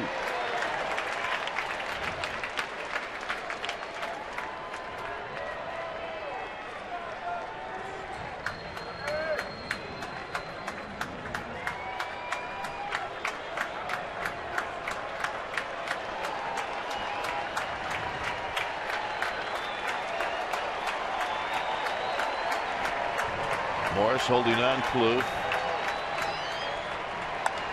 popped him up. Crawford backpedaling. Side retired. No runs, a hit, 1 left. Top of the order for the Giants coming up. It's 1-0 San Francisco.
by Heffernan Insurance Brokers, offering business and personal insurance, employee benefits, and financial services.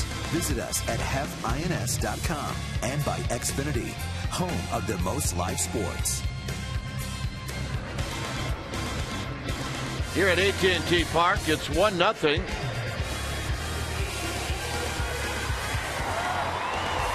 Not much offense tonight, but the Giants still on top. And it'll be Pagan to lead things off. DeDuno's been terrific. Well, he really has. I mean, this has been a good old-fashioned duel. See the patch on the side of the hat of the Minnesota Twins, the All-Star Game patch. They will be the hosts this year. Here's Pagan, who's 0 for 2. And he lays down a bunt, and it's foul. Not by much. We don't see Angel Pagan try to bunt too much. And the Giants are looking for a base runner. Looked like he was thinking about taking that one with him on the first base side.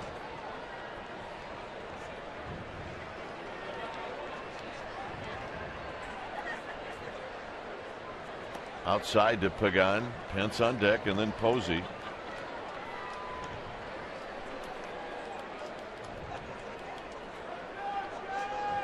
DeDuno, he doesn't Jimmy Jack around either. He's a get it and go guy.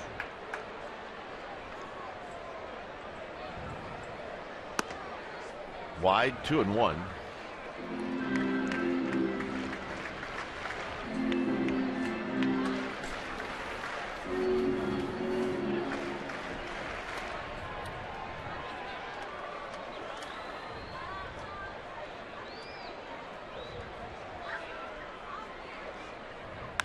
Line drive, leaping is Escobar, and it's over his head.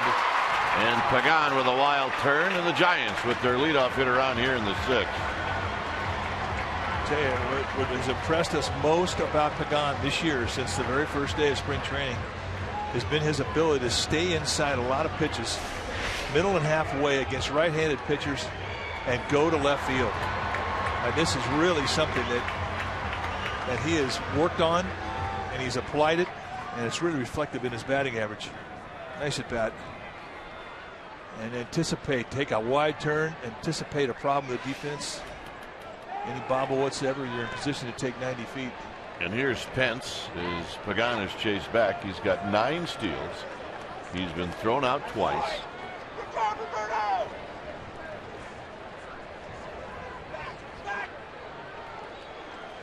Since April 21st, this is where Hunter Pence is ranked. First in triples, second in runs, second in hits, 5th in average, and 7th in OPS.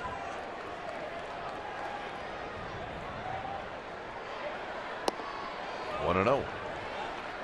He drew a leadoff walk in the 4th, and it looked like the Giants were in business with that. But DeDuno then shut down Posey, Sandoval, and Morris.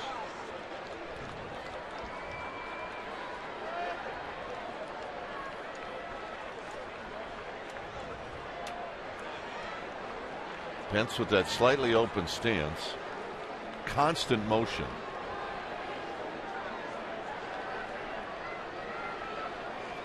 You see the football style pants pulled up above the knee.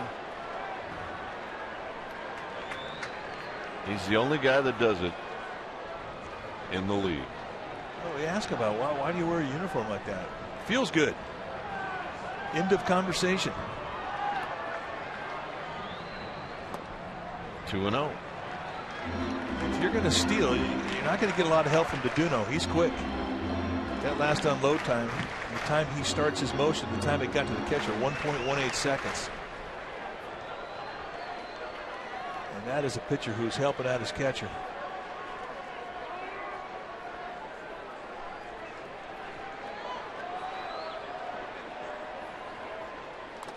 And that got Jerry Meals. It's 2 balls and 1 strike.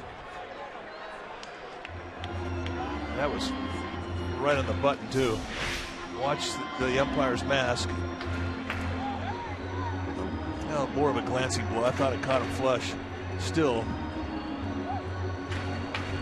like getting punched. Hunter Pence. So he likes the elastic above the knee. So it gives him a little bit more freedom.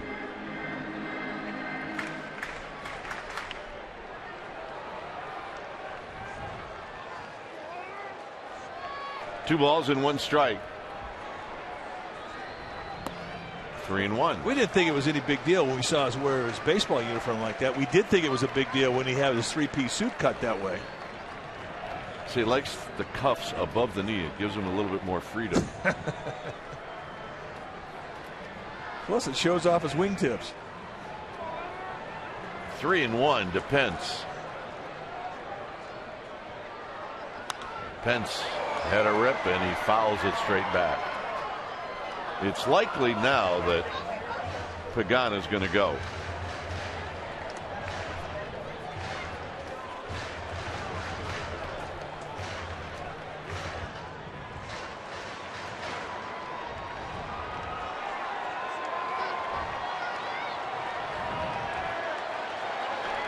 Three and two. And the runner goes. And it's high, ball 4.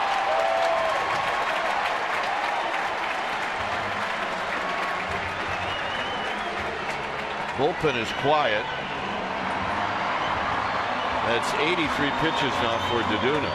And here's Buster Posey. 83 pitches, and he's got a lot of gas in the gas tank left. But Rick Anderson, the pitching coach for the Twins, going to come out and talk things over. Perhaps to give him a bit of a breather as before he takes on Posey.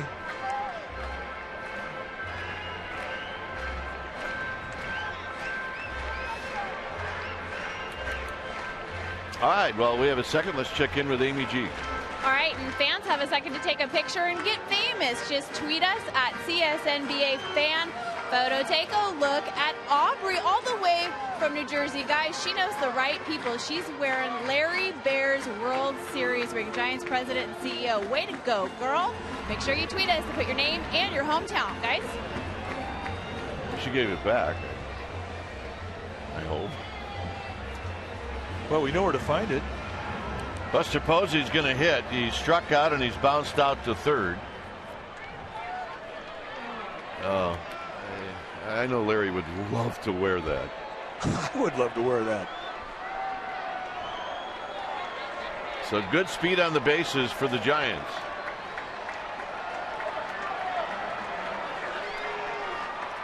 Sandoval on deck.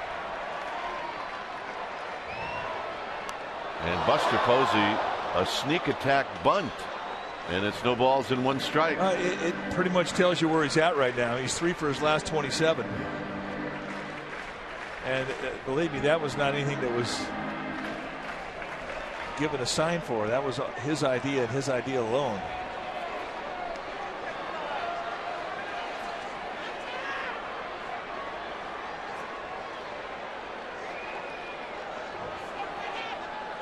But if you're a slugger, you can't bunt your way out of a slump. That's why it only works once, whether you foul it or not. The sneak attack is done. Now it's 1 ball and 1 strike.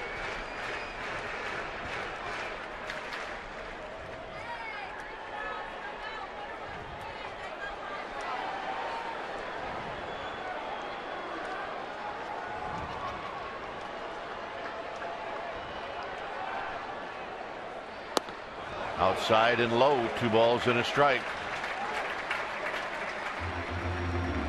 And DeDuno unhappy with something. I don't know if he's unhappy with the call. He thought maybe Buster Posey went around. Pablo Sandoval, the hottest Giant on deck.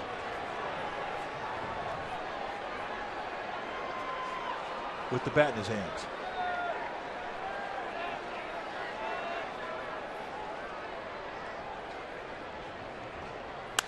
On the ground, it could be a pair. And the throw is wide, and a good job of Hunter Pence breaking up that double play. And it gives the Giants an opportunity now with first and third and 1 out. It seems like every night we're finding another way to highlight pure hustle. And Hunter Pence knew that he was going to have to put some heat on the play. And Posey was going as hard as he could. Just avoids the sweep tag from Mauer. So that's big play. It is. I mean, if you're Dozier, you'd like to have that back because that's really a play that you got to turn. So here's Sandoval, who's 1 for 2. In the last 16 games, hitting .339. He has been in the panda mode. Very hot, especially from the left side. And that's in the dirt. And they're going to say Sandoval went around. It's no balls and 1 strike.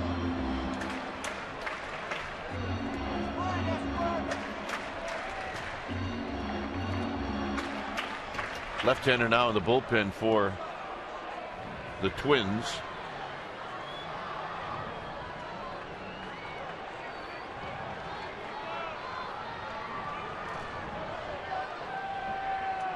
On deck is Morse.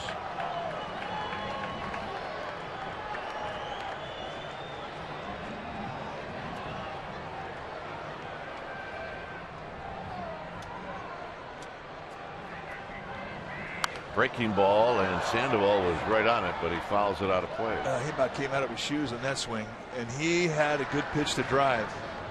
Brian Dunsing, one of 3 left-handers that the Twins have in their bullpen, starting to get heated up. They looked for a down and in pitch. It left up and away, and the Twins got away with one right there.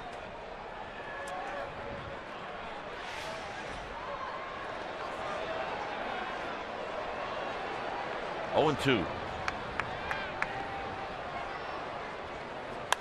And he hits a high fly ball to right. Parmalee out in Triple's alley is going to make the catch. Pagan is going to tag and score. It's 2-0.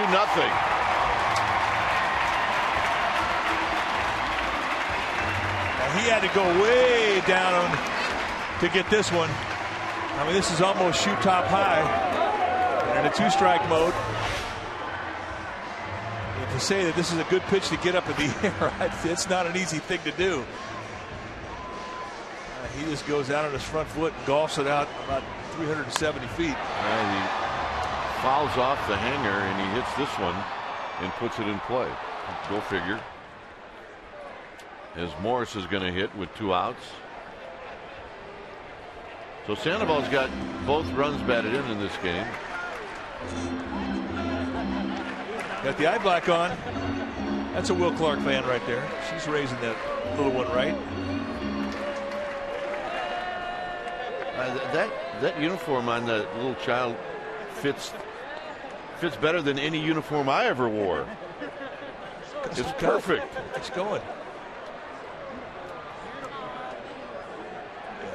Got a good grip too.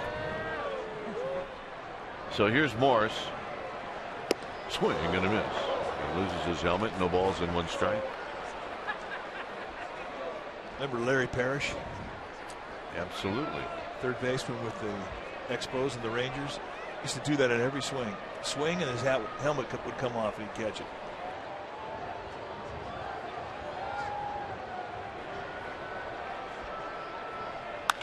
Line drive right past Dozier.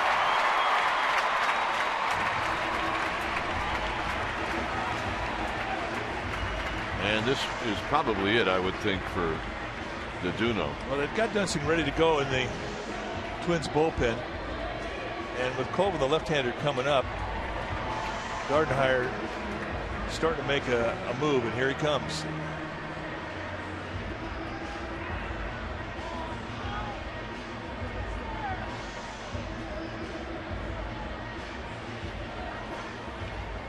When it's time for a change, think Speedy Oil Change and Auto Service, your oil change tune-up and brake experts. We'll be back.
At the Ballpark is now available to download for free. This is a must-have app for Giants fans when visiting AT Park, as it allows you to check in to unlock special offers, find the favorite ballpark foods, view game highlights, and even upgrade your seat. Learn more at sfgiants.com/ballpark app or text ballpark to 31826 to download at the ballpark right now. So it'll be Colvin facing Dunsing. 18th game that Dunsing has been in. 1-1 with a 1.50 ERA. He's done well. 23 base runners in 18 innings. Dunsing, 6 feet tall, 205-pounder in his 5th year at the big league level. He's 31 years of age. And you're going to see a healthy fastball. He's got a good fastball that goes low to mid-90s. He's got a cutter, curveball, slider, changeup. Basically every pitch you would see from a starter, as he has been a starter for these Twins. Made 28 starts for the Twins in 2011, so he can put a lot of different movement on the ball. Colvin takes down low. He singled up the middle off of Deduno in the 5th. He's 1 for 2. Had some good at bats against left-handed pitching in Colorado. And those at bats against lefties in Colorado were balls that he hit the opposite way. 2 balls and no strikes with Hicks to follow.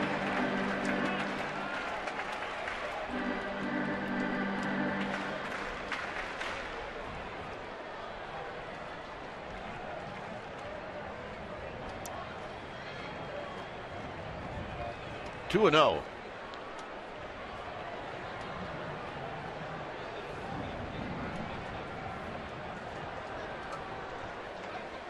Outside 3-0. You told the story the other day that Tyler Colvin called you sir about 5 times. Yeah. When Will Clark got to the big leagues, did he call you sir? Well, if he opened up his mouth and said 50 words, 11 of them would be sir. Really? Yeah. Well, that stopped how soon afterwards? I was his teammate. Oh. 3-0 to Colvin. By the end of spring, he hit the comfort zone. Yeah. Colvin tried to pull the trigger. It's 3-1. Will Clark in town with his family this week.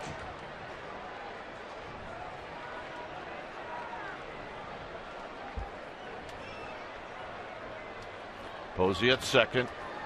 Morris at first. 3 balls and 1 strike. Should be a pretty good pitch to hit.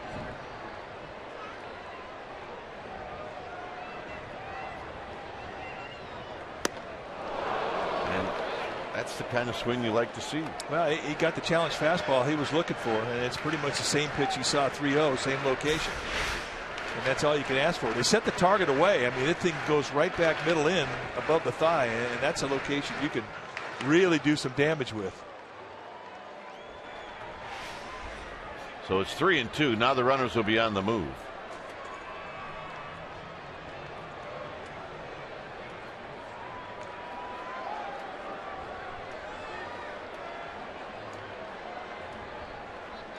And the runners go, and he got him, and that'll end the inning. Giants pick up a run. We'll head to the 7th. It's 2-0 San Francisco.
your local Toyota dealer. DeDuna was good. He's given up, well, he's gave up 2 earned runs. Vogelsong is still out there with 92 pitches. See what the Twins have done with runners in scoring position. Sandoval has 2 RBIs in this game, and oh, by the way, the Giants only have 2 runs.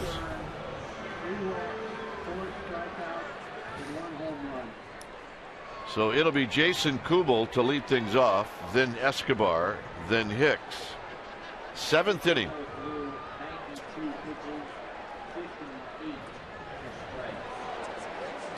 And the first pitch is low and in to Kubel, who's 0 for 2.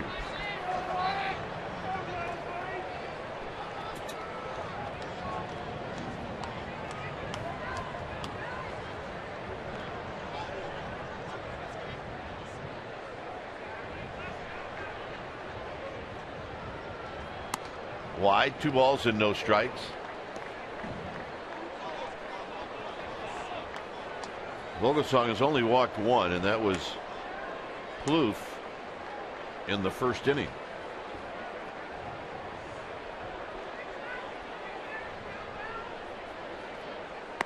Three and 0. And a 3-0 count in the 7th inning will get the bullpen moving around. And that's exactly what's happening. Mark Gardner is starting to lead a contingency of orange and black down to the Giants bullpen. Now the Giants with the overshift on the infield, and there's a belt high strike. 3-1. It's Juan Gutierrez who's headed down. Jared Burton in the bullpen getting loose. So Vogelsong now has to come in again. It's 3 balls and 1 strike. And that's hammered. Colvin. He'll put it away. A little late break, but it didn't matter. 1 out.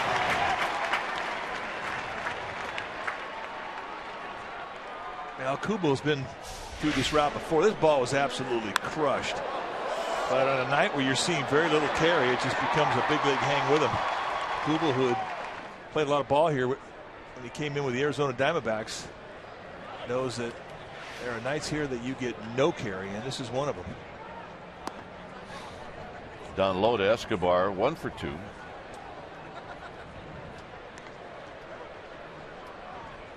Talked about one of the keys tonight. Vogelsong against the leadoff hitter, and he has handled them all. Yeah, the only is an error by Sandoval in the first inning. That was it.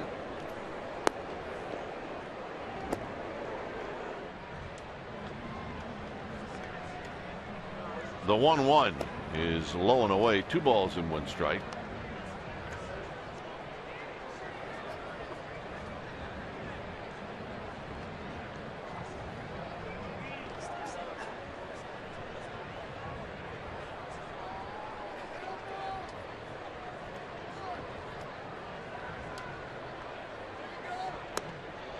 Inside, 3 balls and 1 strike.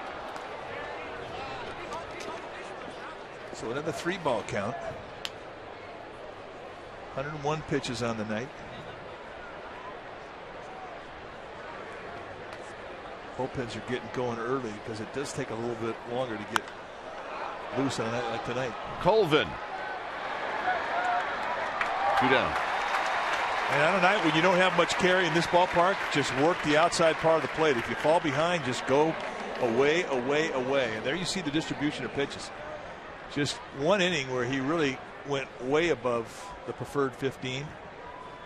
And other than that, he's been pretty stingy.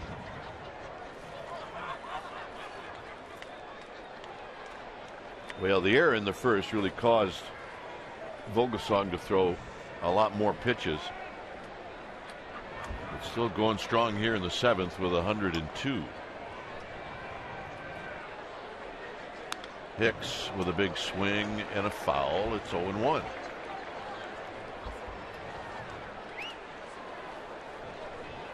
Day baseball tomorrow. Actually, of the next 4 games, 3 of them will be during the day.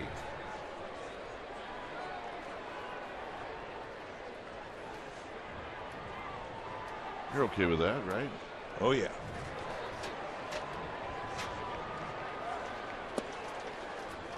One ball and 1 strike. Vogelsong really picked up where he left off his last outing against Miami. 7 shutout innings.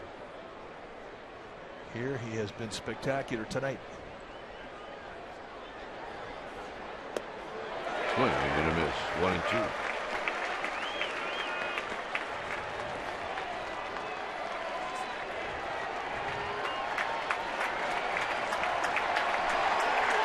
Seven strikeouts, 5 called strike threes for Vogelsong.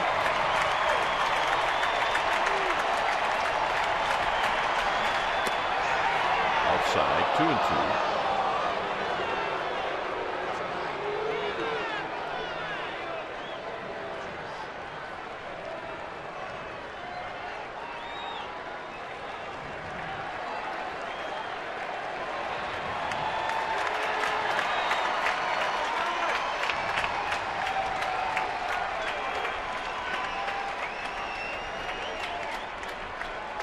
Two balls, 2 strikes.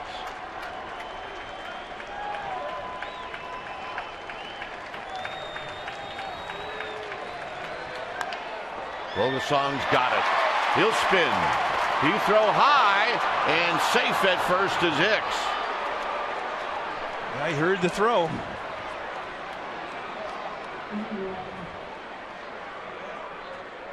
And it's going to be an error on Vogelsong.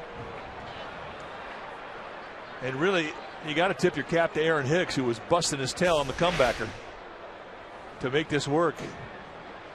Went up high, and still a little bit of a high throw. And Morris, despite his 6'5" height, not able to come up, catch it, come down, and put a tag on Hicks. So good hustle pays off.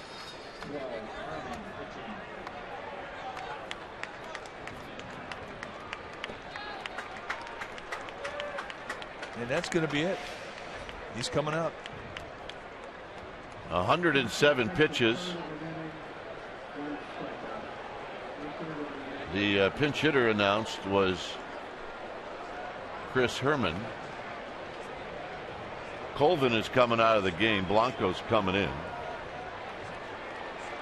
And Vogelsong should get a very nice reception when he leaves the mound and heads to the Giants dugout.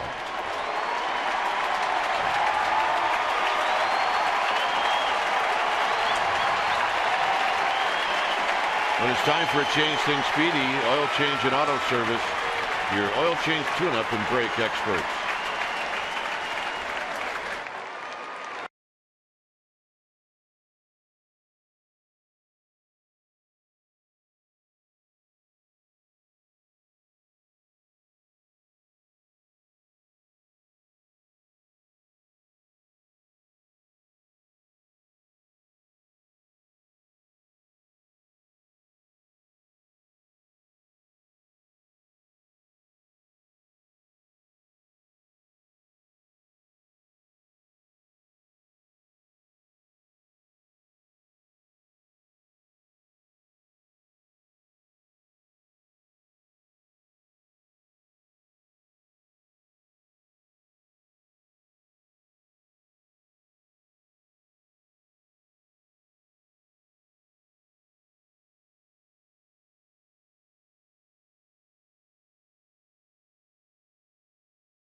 An error here in the 7th has extended the inning, and there's Juan Gutierrez and his body of work this year. 20th time he's come in, 1-1 with a 3.92 ERA. And look at the strikeouts, 17 strikeouts against 3 walks. He's only allowed 20 base runners in 20 2/3.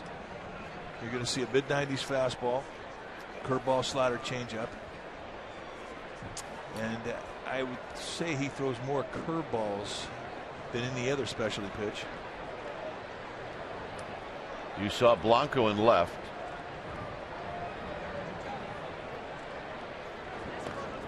Now Herman is hitting .128. He's 5 for 39. Here's the line so far for Vogelsong. He's responsible for Hicks at first. Herman is also 0 for 3 as a pinch hitter this year. Shot on the ground, and Crawford will knock it down and flip it to Hicks covering, and that'll end the inning. So Herman hit it right on the nose. Bottom of the 7th coming up.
At AT Park, when it's time for a change, think Speedy.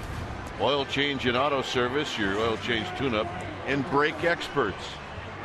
Jared Burton coming in now for the 20th time this season. 1-1 with a 5.40 ERA. Burton, a big guy, 6'5", 225-pounder, in his 7th year at the big league level. He's 32 years of age. When you take your at bat, you're going to see a low 90s fastball. He will sink. He will cut. Good hard slider and a changeup. It'll be the bottom 3 in this Giants lineup. Remember, Blanco came in on the double switch. He'll hit 3rd this inning. Hicks on the first pitch at 92, fouls it out of play.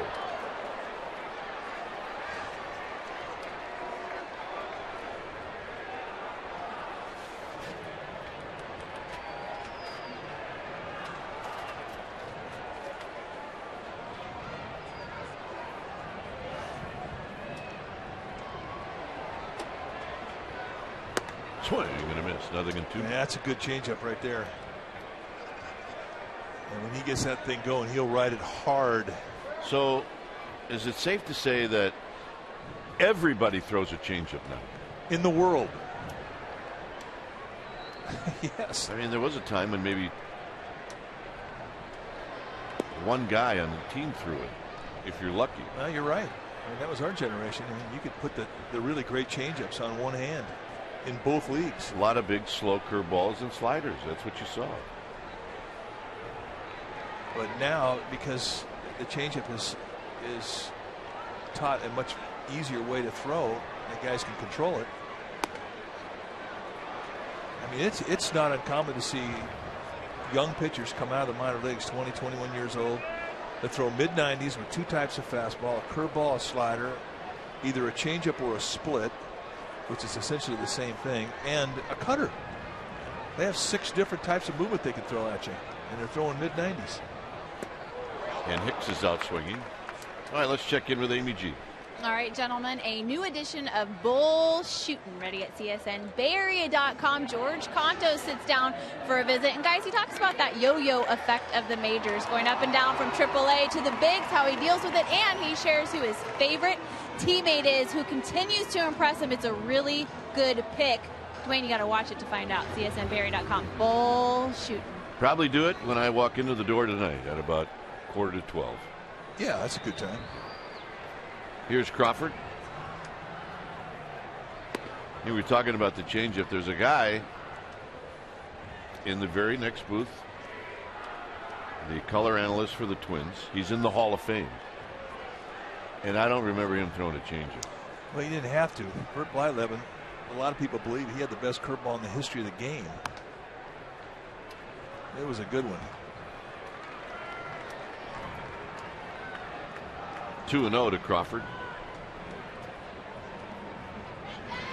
It's fun to talk baseball with Bert Blyleven. He definitely sees the fun side of the game. And a base hit for Crawford. And he played for a number of different teams.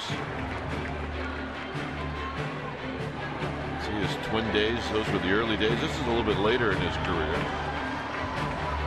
And he never lost that curveball. But a nice, easy motion. A little champ with the Twins, a little champ with the Pirates. I had a chance to play with him in Cleveland. He did have a little bit of Ryan Vogelsong in him on the day he pitched. Leave him alone. Here's Blanco with Crawford at first and one out.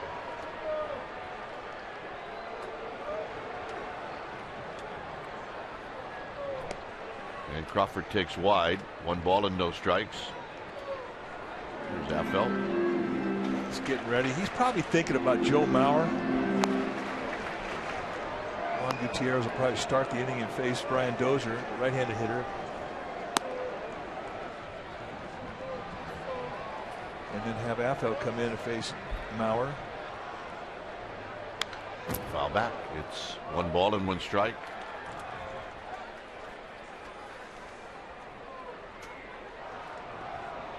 Unless the Giants were to score a bundle of runs this inning, then you might see Gutierrez close it out.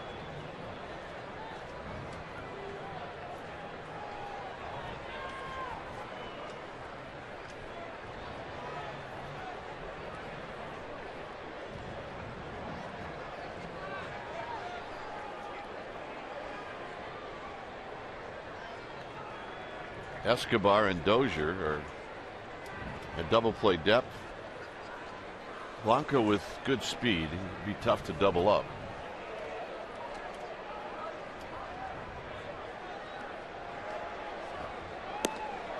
One and two. That's a good changeup. I mean, Blanco was absolutely 100% sure he was getting a fastball down around the knees, and it was about 5 feet short, and he missed it by 3 feet.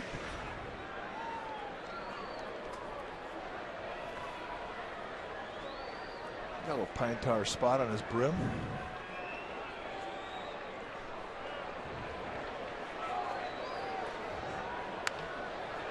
It's one of the advantages of being a giant. You got a black brim on your hat. Doesn't show pine tar very well.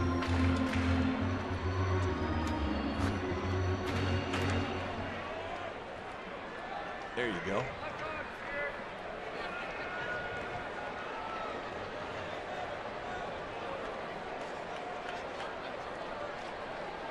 Crawford's single gives the Giants 5 hits tonight. Vogelsong held the Twins to just 3 hits.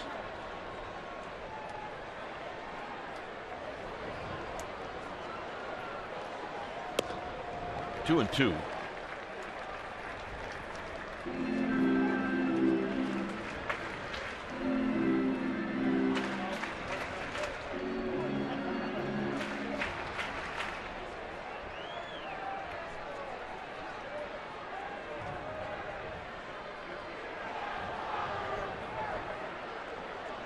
Bauer holding on Crawford. And Blanco just got a piece. Yeah, that's the thing of it. He throws 91 miles an hour with the fastball on average. But when you have a changeup established in the mind of hitters, which he did after he threw 2 of them in this inning, guys are going to go up there and start thinking about that, and all of a sudden that 91 looks like 96.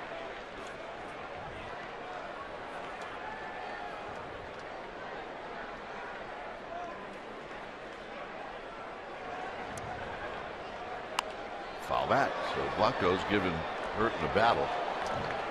Now Pinto called for another changeup, and Burton shook it off to get to the fastball.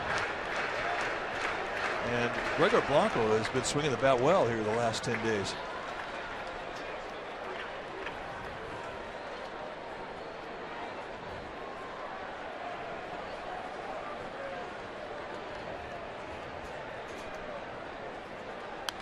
Foul back.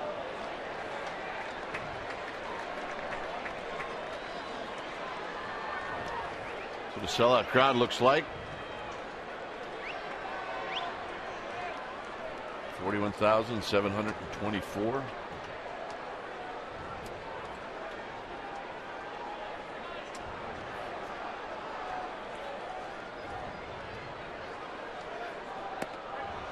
Three and 2.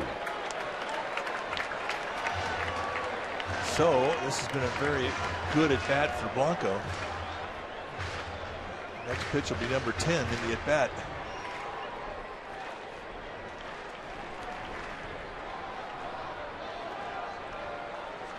See if Crawford goes. He does. And this is hit to left. Moving back is Kubel, and he'll make the play. Crawford's got a retouch, and he will just get back.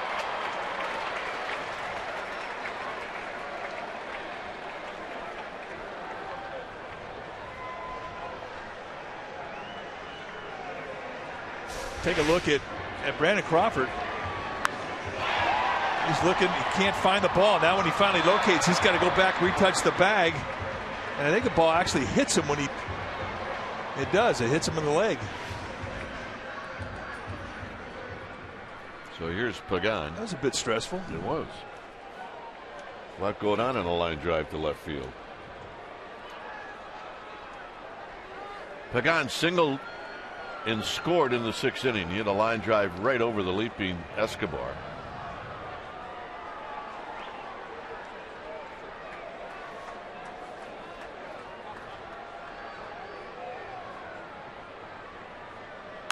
Bounces this one to short, and Escobar will step on the bag, and that'll end the inning. No runs, a hit, 1 left. So we'll head to the 8th. It remains 2-0 Giants.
Some of the action here tonight is Gutierrez is facing Brian Dozier, and there's a pitch down low. 2-0 Giants. Dozier is 0 for 3.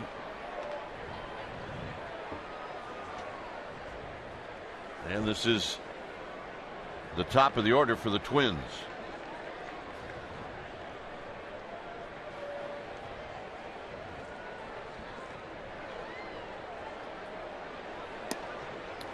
And Gutierrez comes back with a fastball for a strike.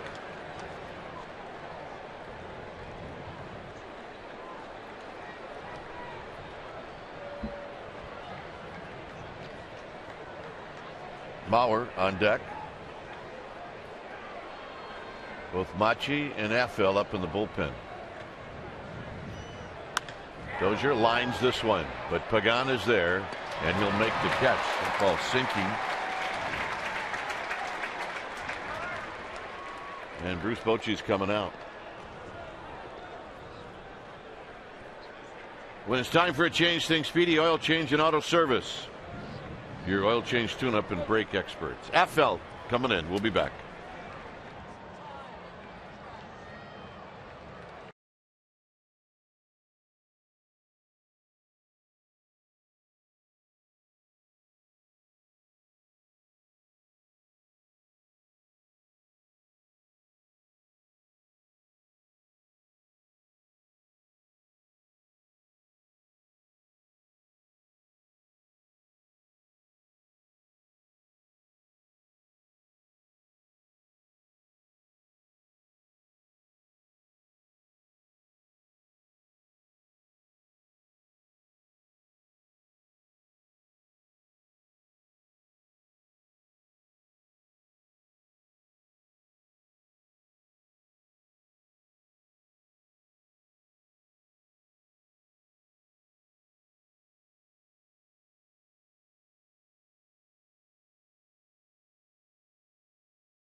Giants pregame live will be at 12:30.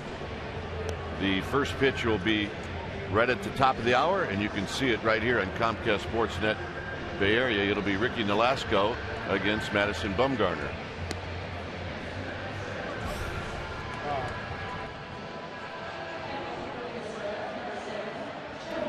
Two nothing Giants.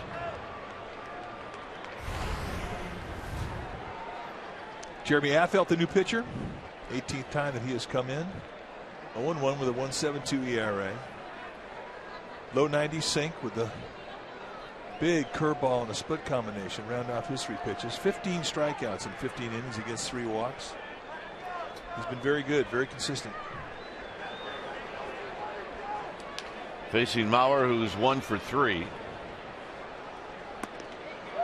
And that called a bit in tight. Posey had asked for it away. 1-0 to Mauer.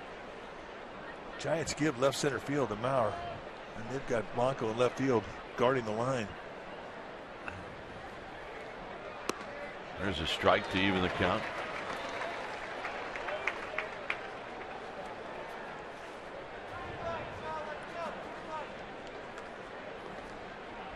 Mauer 2 for 7 lifetime against Affel coming into this series.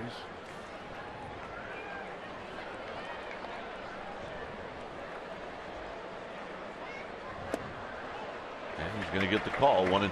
No, I think Mauer's sitting on 1 pitch the whole at bat, and it ain't a fastball. I think he's waiting for that slow curveball. I absolutely think the first 3 pitches he was. He may change now with 2 strikes, but he guessed wrong 3 times.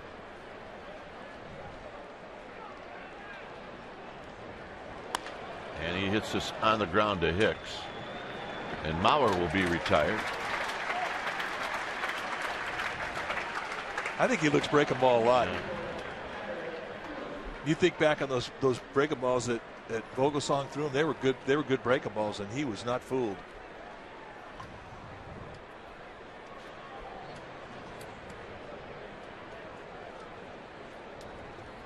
Here's Plouffe, who's 1 for 2, walked in the first, singled in the 6th.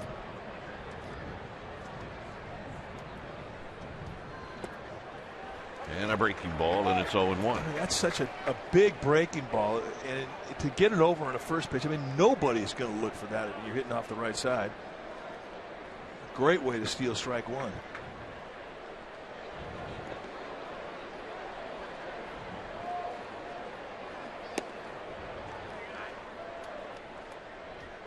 Came back with it just a little bit outside.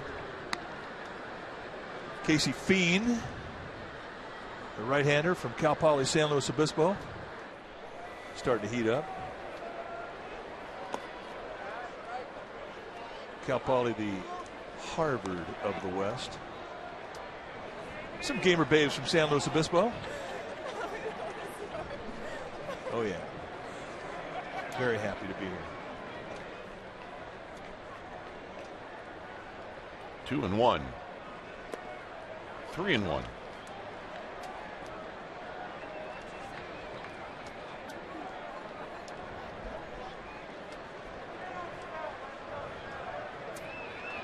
There's Parmalee on deck.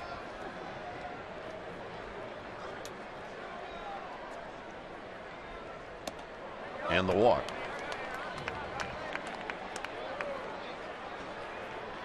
So the tying run now comes up to the plate. And that'll be Chris Parmalee. You can tell by the look on the face of Bruce Bochy, not very excited about the walk. If you have a 2-0 lead, that means you can challenge. If the guy hits the ball at the ballpark, you still have a 1-run lead. You don't want to set up the tying run for free by a walk, and that's what happened. And this guy could hit the ball at the ballpark. Parmalee has good power.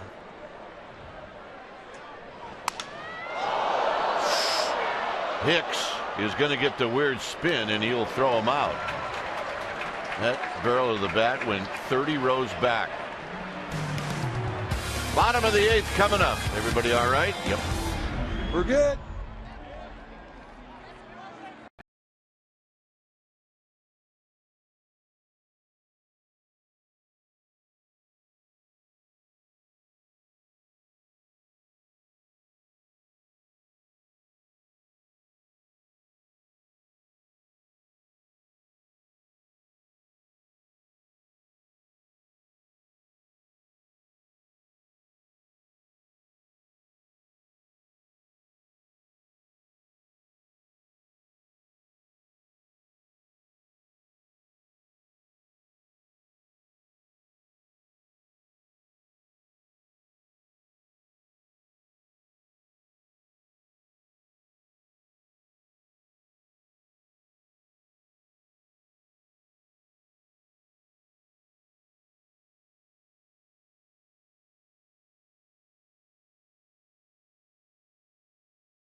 As we head to the bottom of the 8th inning.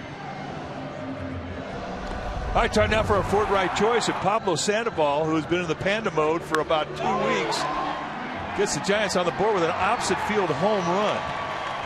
And that made it 1-0. And then later on, in the 6th inning, a 2-strike swing of the bat that put a ball out in right field that allowed Angel Pagan to come in and score easily. So the Panda has been the offense tonight. He is our forward right choice. When it's time for a change, think Speedy Oil Change and Auto Service. Your oil change, tune-up, and brake experts. Pence to lead it off. New pitcher now for Minnesota, Casey Fien, 30-year-old right-hander. A big swing and a miss by Pence, who's 0 for 1, a couple of walks. Fien's got good stuff. He's got low to mid-90s fastball with a little natural cut to it. He'll also sink the ball. He's got a curveball and a slider. This is hit on the ground to short for Escobar. 1 out. See Sergio Romo getting ready.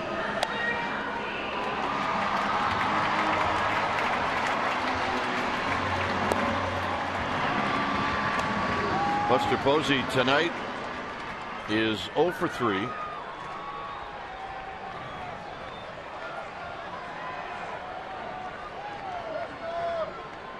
With Sandoval to follow.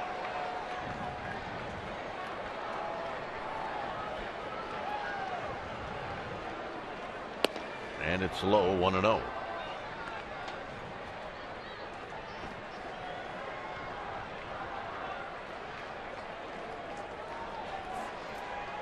Fien, 6'2", 205-pounder.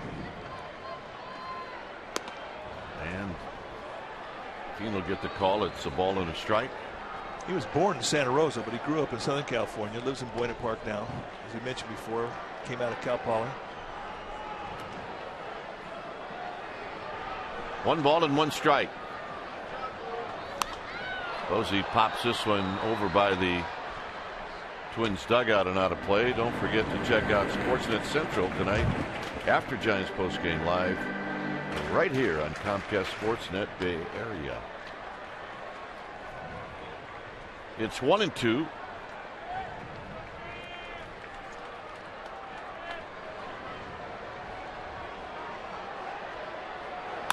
Up the middle. Escobar will cut it off. And Mauer digs it out. 2 down. Well, you were talking about the shortstop play we've seen defensively around baseball this year. It's been sensational. And Escobar for the Twins has played a very nice shortstop in this series. He's got a very good range, and he just showed it off here.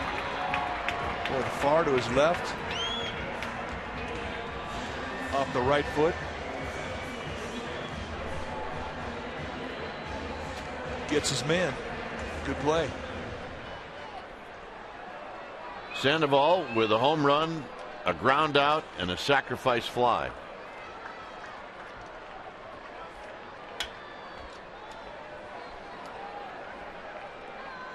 And a bouncing ball right back to Fien. And that'll end the inning. So the 9th inning's coming up. Romo's coming in. It's 2-0 Giants.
The player of the game, and that would be Ryan Vogelsong. And he was outstanding tonight. Really mixed his pitches, his location, and his speeds beautifully. He and Buster Posey hooked up. And he went 6 2/3 of shutout baseball. A little disappointed because he made an error that prevented him from going 7-fold. But still, in our eyes, the Honda player of the game.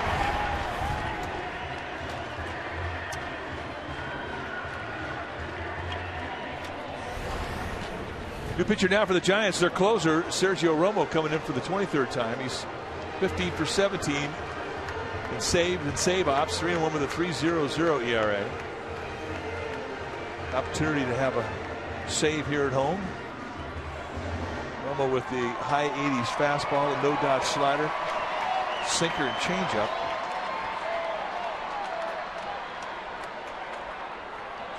Arias is in at third.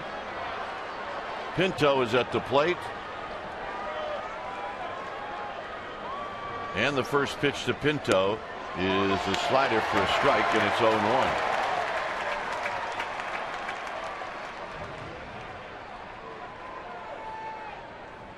Pinto is 0 for 3.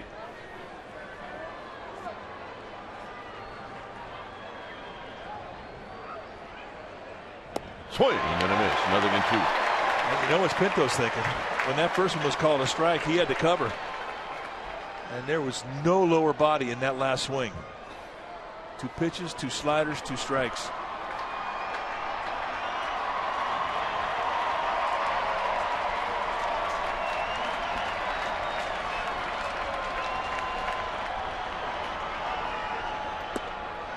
Extends it, and it's taken 1-2.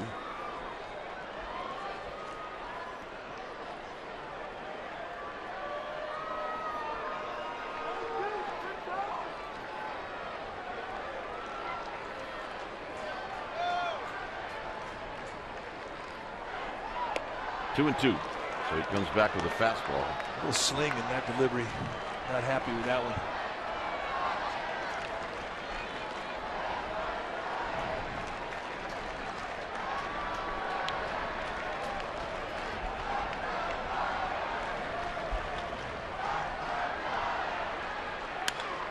Line drive, left field line, foul. It hits the mound, and it stays at 2-2.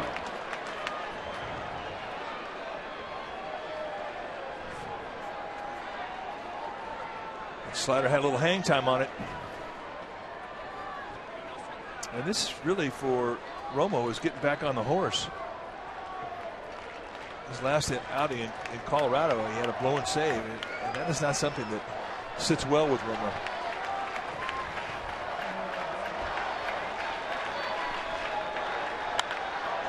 Hit down the left field line. It's gone. And Pinto has made it a 2-1 ball game.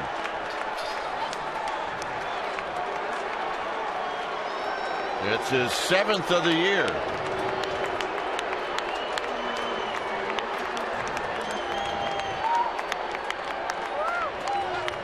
it look like he tried to sneak a fastball? It did. And look where they set the target, and look where the pitch was.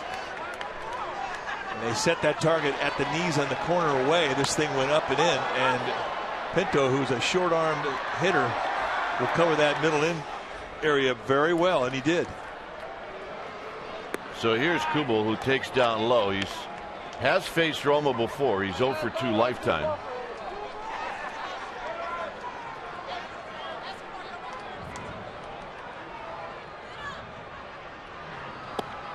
There's a strikeout in shallow right field is Hicks. As Crawford now will move to the right of second base, and Arias will play short.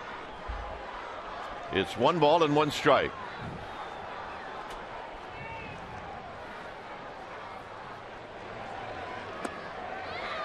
And it's just off the plate, 2-1.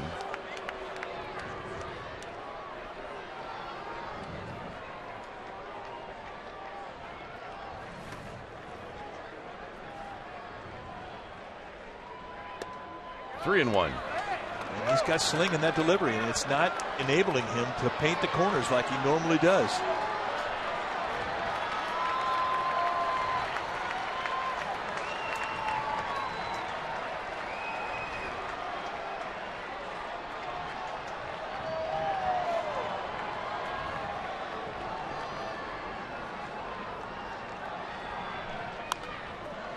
Foul back, 3-2. So he challenged him with a fastball. And Kubel's the kind of guy, I mean, you can't consistently challenge him with good pitches to hit, because he's got good power, and the wind really has stopped blowing for the most part. And there's carry to the right side of this field for the first time tonight.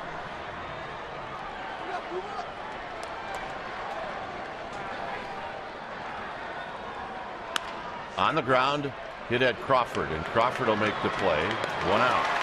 Now that'll settle him down a bit.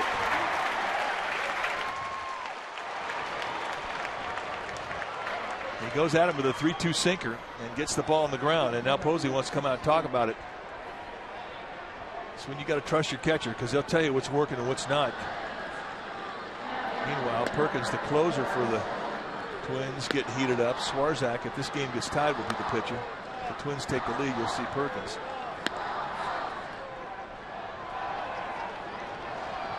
So here's Escobar, who doubled in the second, struck out in the fourth, and hit a fly ball to left field in the seventh. And the first pitch is a strike, and it's 0-1. And I don't think Escobar was too enthusiastic with that pitch. He thought it was low. That was a first pitch changeup from Romo.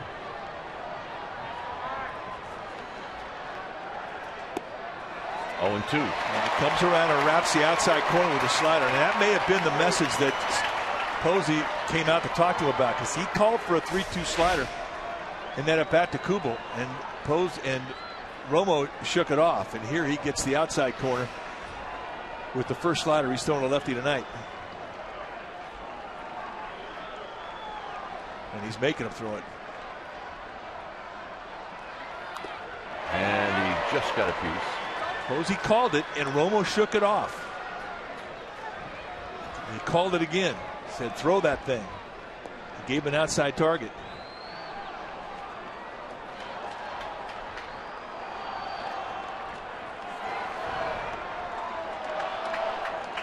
Oh, 2. And he wants another one. And that was a changeup. I beg your pardon.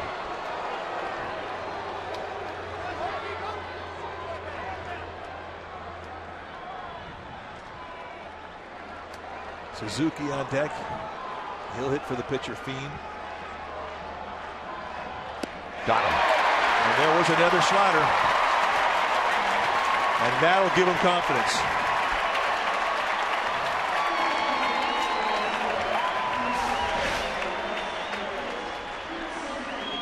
A no-dot slider. You don't see the normal eye of the slider. It really is a rare pitch. And Romo gets a big strikeout with it. Suzuki, he played and started last night, and he went 1 for 4. He's had 1 hit in 5 at bats against Romo, and that 1 hit was a home run. And that comes in tight, and it's 1 ball and no strikes. Yeah, that's just picking up the hitter right there, not keeping your eyes on the target. That was a slider, and that was an absolute backup. And it almost hit Suzuki.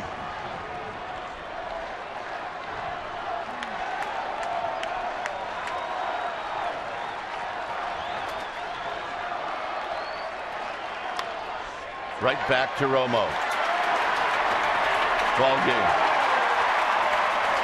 So Romo comes back after the outing in Denver he'd like to forget, and he gets the save after allowing the home run to Pinto. And game 2 in the series goes to the Giants in a tight one where every little thing mattered.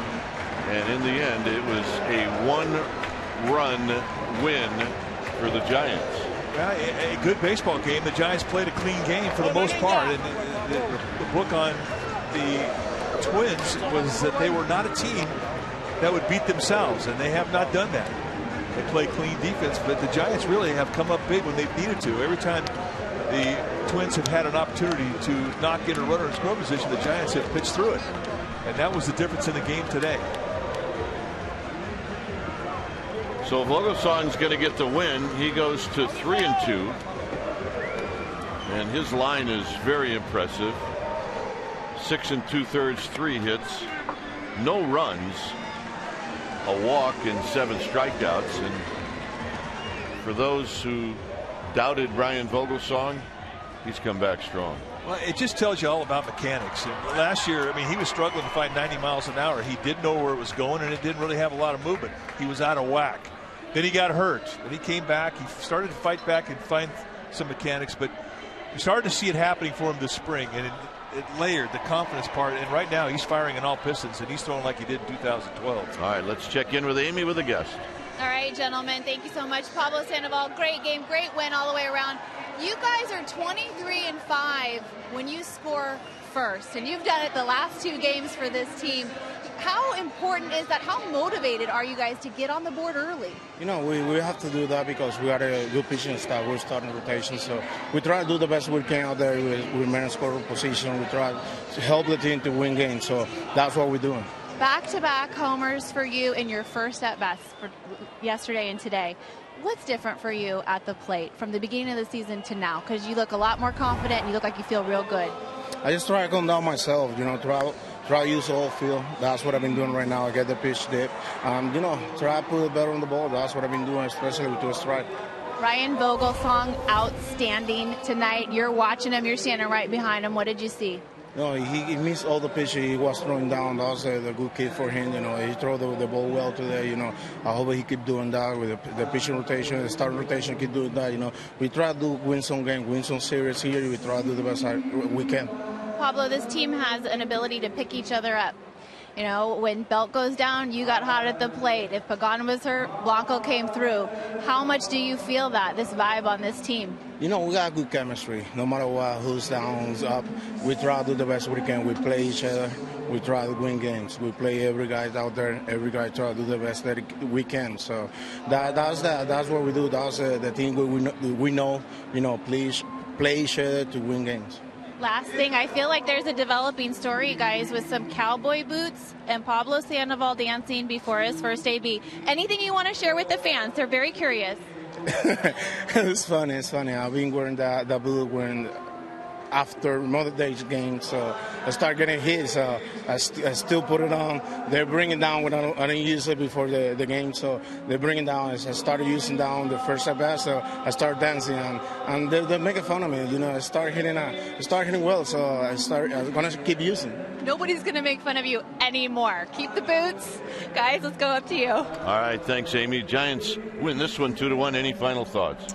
Well, he should keep wearing the boots. The last 2 weeks, Pablo Sandoval hitting .367 with 4 home runs and 12 RBIs. But I think the story continues to be Ryan Vogelsong, because he really has righted his ship. In the month of May, he's been sensational. The last 6 starts, 3-1 with a 1.35 ERA. Opponents hitting .191, 40 innings pitched, 35 strikeouts, and just fun to watch and fun to play behind. And you know, Giants playing good ball, and wins are coming easier now than at any point during the season. Giants are 5-0 in interleague and 16-8 at home, and they've won 3 straight. All right, final score here at AT&T Park. It's the Giants 2 and the Twins 1. Eastern's Giants postgame live with interviews of the Rapids coming up. But first, let's go to the Sportsnet Central studio.